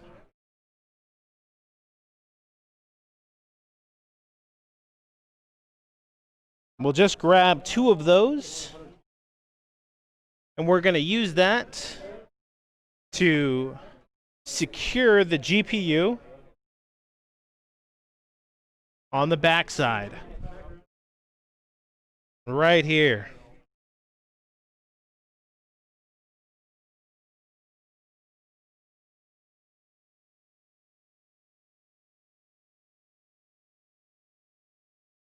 Right here. We're going to use 2 screws, one here, one right there. One second.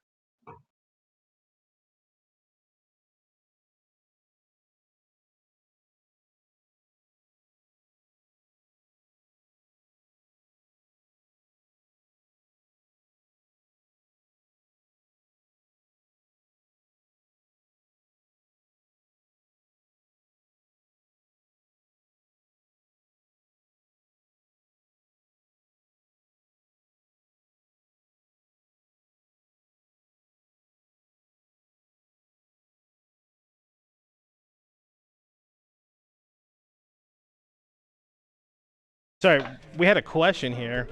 They were asking me why I didn't remove this second expansion bay slot. And I was explaining to them that, yes, there is a little hindrance of air, but the significant air cooling actually comes from the rest of it inside. So if you have proper cooling inside your case, which we do, that won't be a concern. And it will be strictly aesthetics.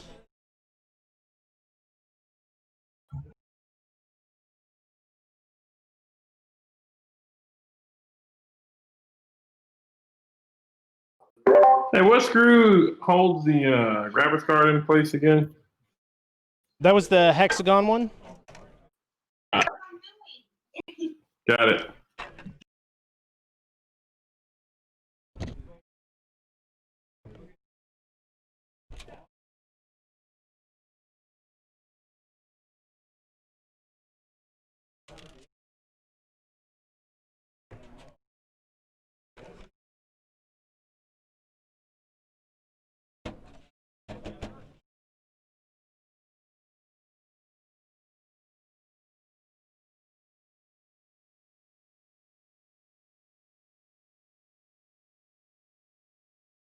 Oh.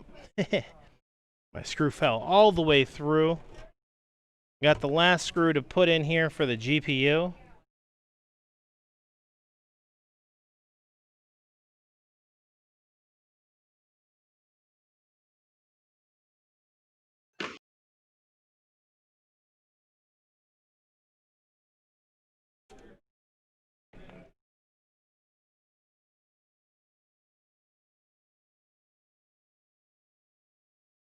The worst thing to have on this is having a screw loose.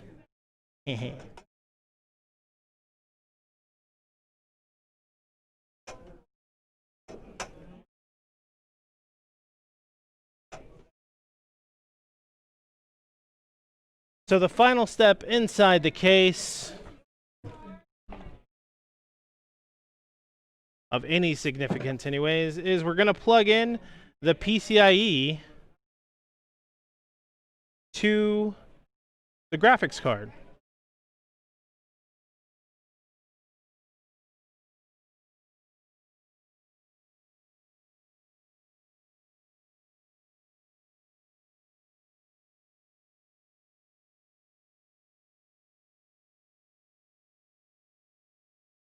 And if you don't align it perfectly, you're going to have this little piece that hangs off.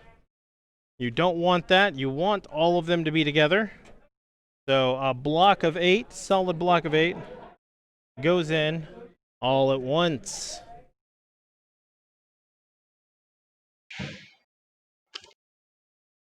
And then we can push the excess cord down through, make it as pretty as possible.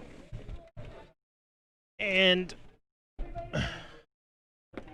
that's a job done. So what I'm going to do here, just to get things cleared up so we can put the back on, I'm going to go ahead, the cables that I bundled up, I'm going to feed them to the back side, storing right next to the power supply. Have everything fed in there. That's pretty solid. Have the excess cords pulled in from the thin black cords, the thick black cords. What we'll do is we'll feed that in through this backside channel, close it up.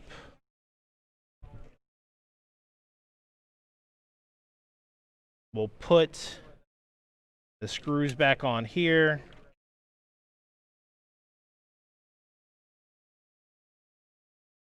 What you choose to do with this cord is pretty much up to you. The CPU cord, I usually just shove it out of the way, let it be. We'll plug this back in here, screw that in.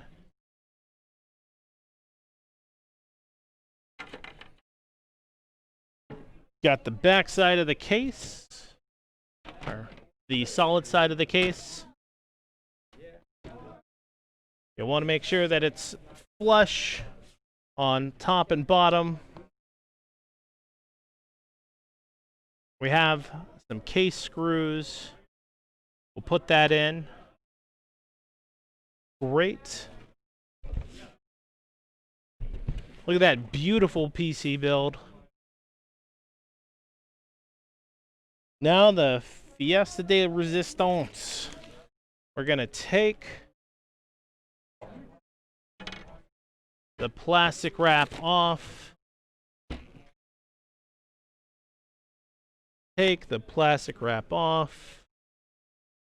Screw it in.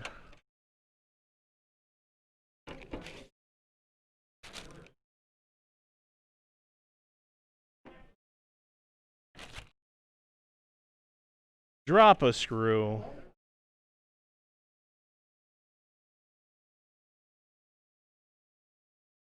That's screwed in, that's screwed in.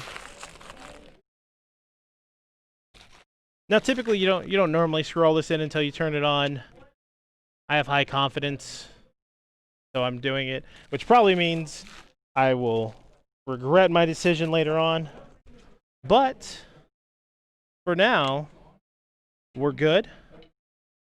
The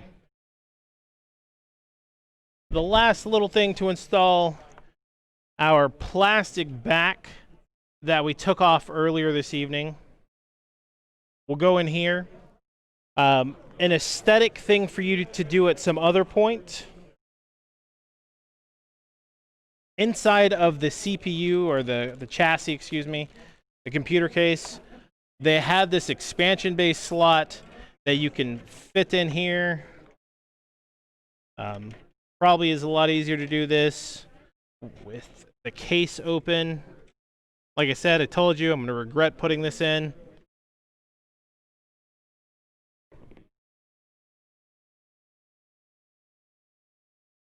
This is purely cosmetic, not functional in any means, but we just install this little expansion bay cover.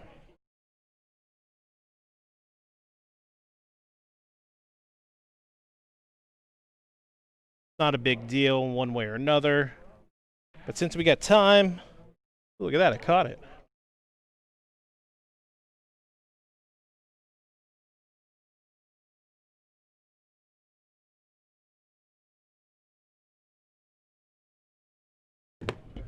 Go ahead. That's installed.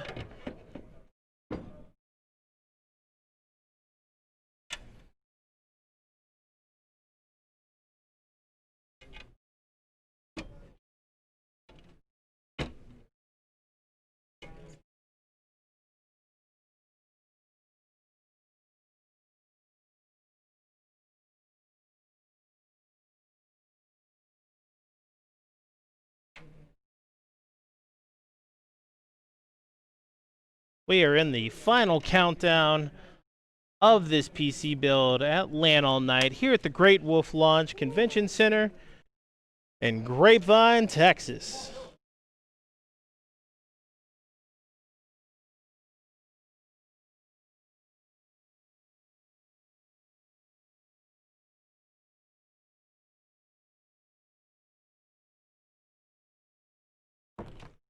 Job's done. No, I'm kidding.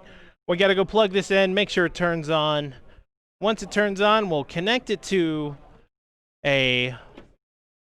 Really quick, once we're actually plugging in the final USB slots right now. And I just want to be sure that we haven't missed a step. You have. No, I'm just kidding.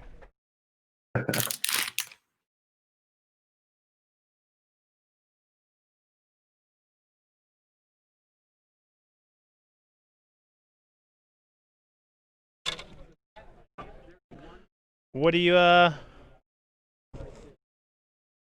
So if you're still plugging in the USB, we've done a little bit since then.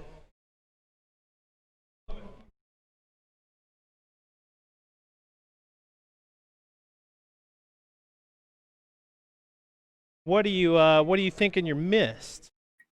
So we just plugged in the USB right now. Just to make sure, like, what step was immediately following that. So we did 2 USBs, right? We did the USB 2. We did the USB 3. Okay. We did you do the HD audio already? That was the AAFP. Great. Did you do the HD audio, or excuse me, the power, the PLED with the riser on the right side at the bottom? Okay. After all of that, we plugged in the power everywhere. So the motherboard power, the CPU power. It's all plugged in. Okay. Then we did the GPU. Then we plugged in the PCIe power to the GPU. That's job done. Now You we said something about a plastic piece? Yeah, so that's going to go in the back. Remember we took that off on the back on the expansion bay?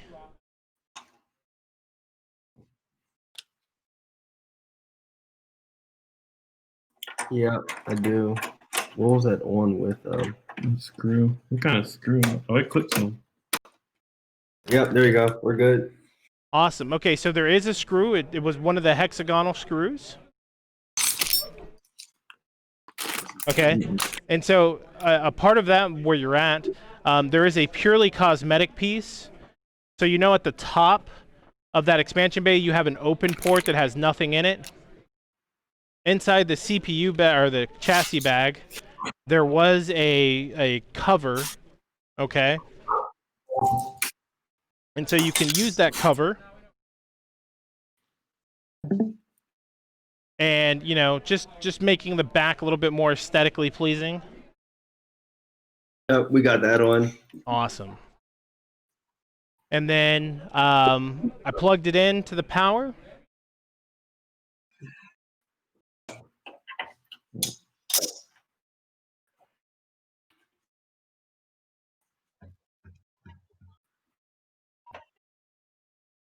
How to make a move?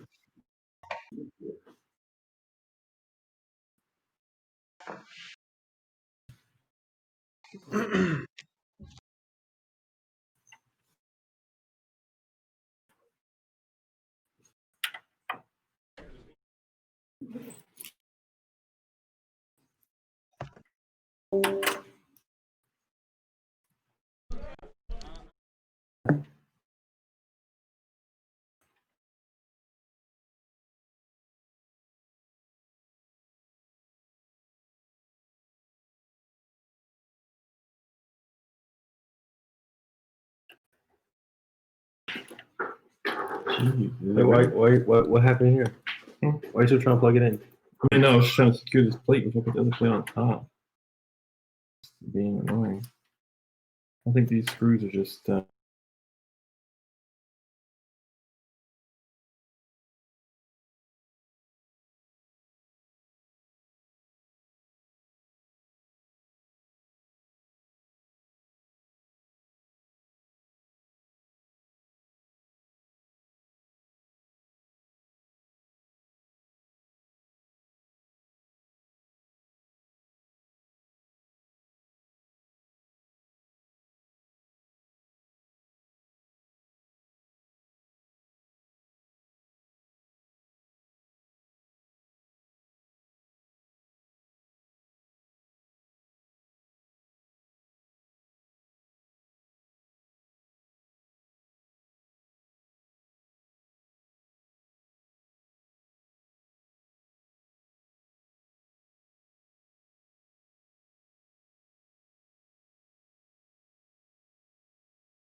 Yeah, where if you got everything set up, go ahead and take your power cord and plug it in.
That's good. Lights are good. All the lights are good. No yellow lights. That's good. One second. Is bad. So we're about to plug in a second. We're doing some cable management. Oh, awesome.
So right now we got a couple of successes, at least initially.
Ryan, how are you guys doing?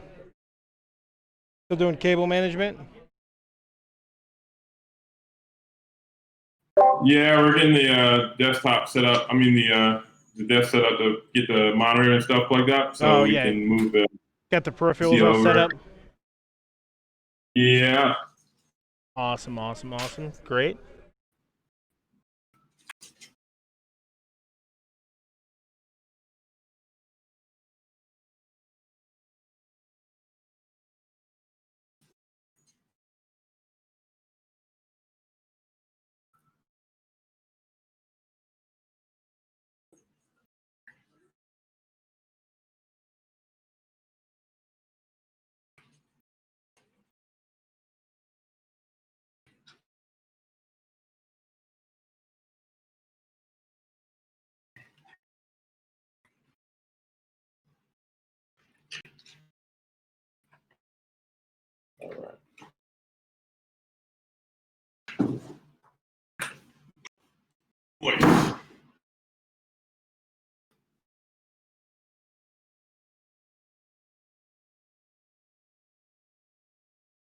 Voice. Hey, I need the other panel for PC. Never mind. No SATA cables, no drive. Stupendous. Gotta work on planning my next build. Goodness gracious. What am I gonna do? Yeah, this has been like a big difference when I built my first PC in like 2009. Well, that's good. Yeah, I mean, just like just even the SSD going on the motherboard, like so much better, just dope stuff. Honestly, and even just the cable management within the case. I used to have to spend a lot of money to get a case with this much cable management in 2009. Yeah, it's like over the years they've adjusted, and cable management has been more mainstream now, and isn't so much an afterthought as it is like a design thought now.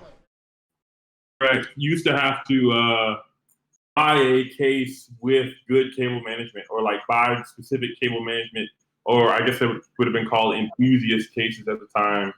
Which right now sounds crazy because, like, dude, if I'm building a PC, I am an enthusiast. Why don't you have cable management?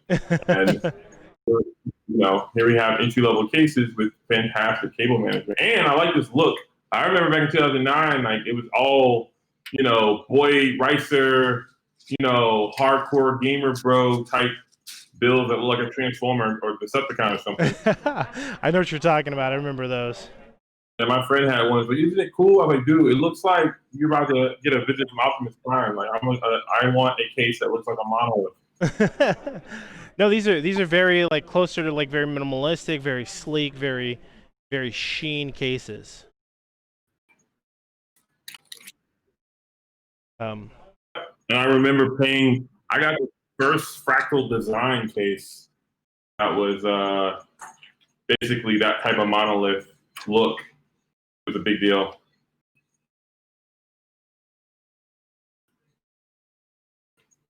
It was either Fractal Design or Leon Lee, and I didn't have $500 for a case.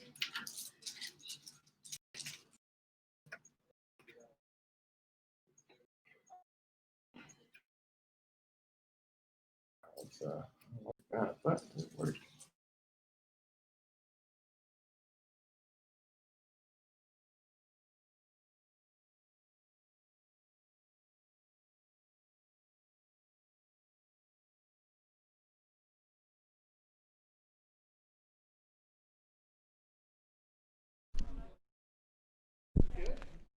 Well,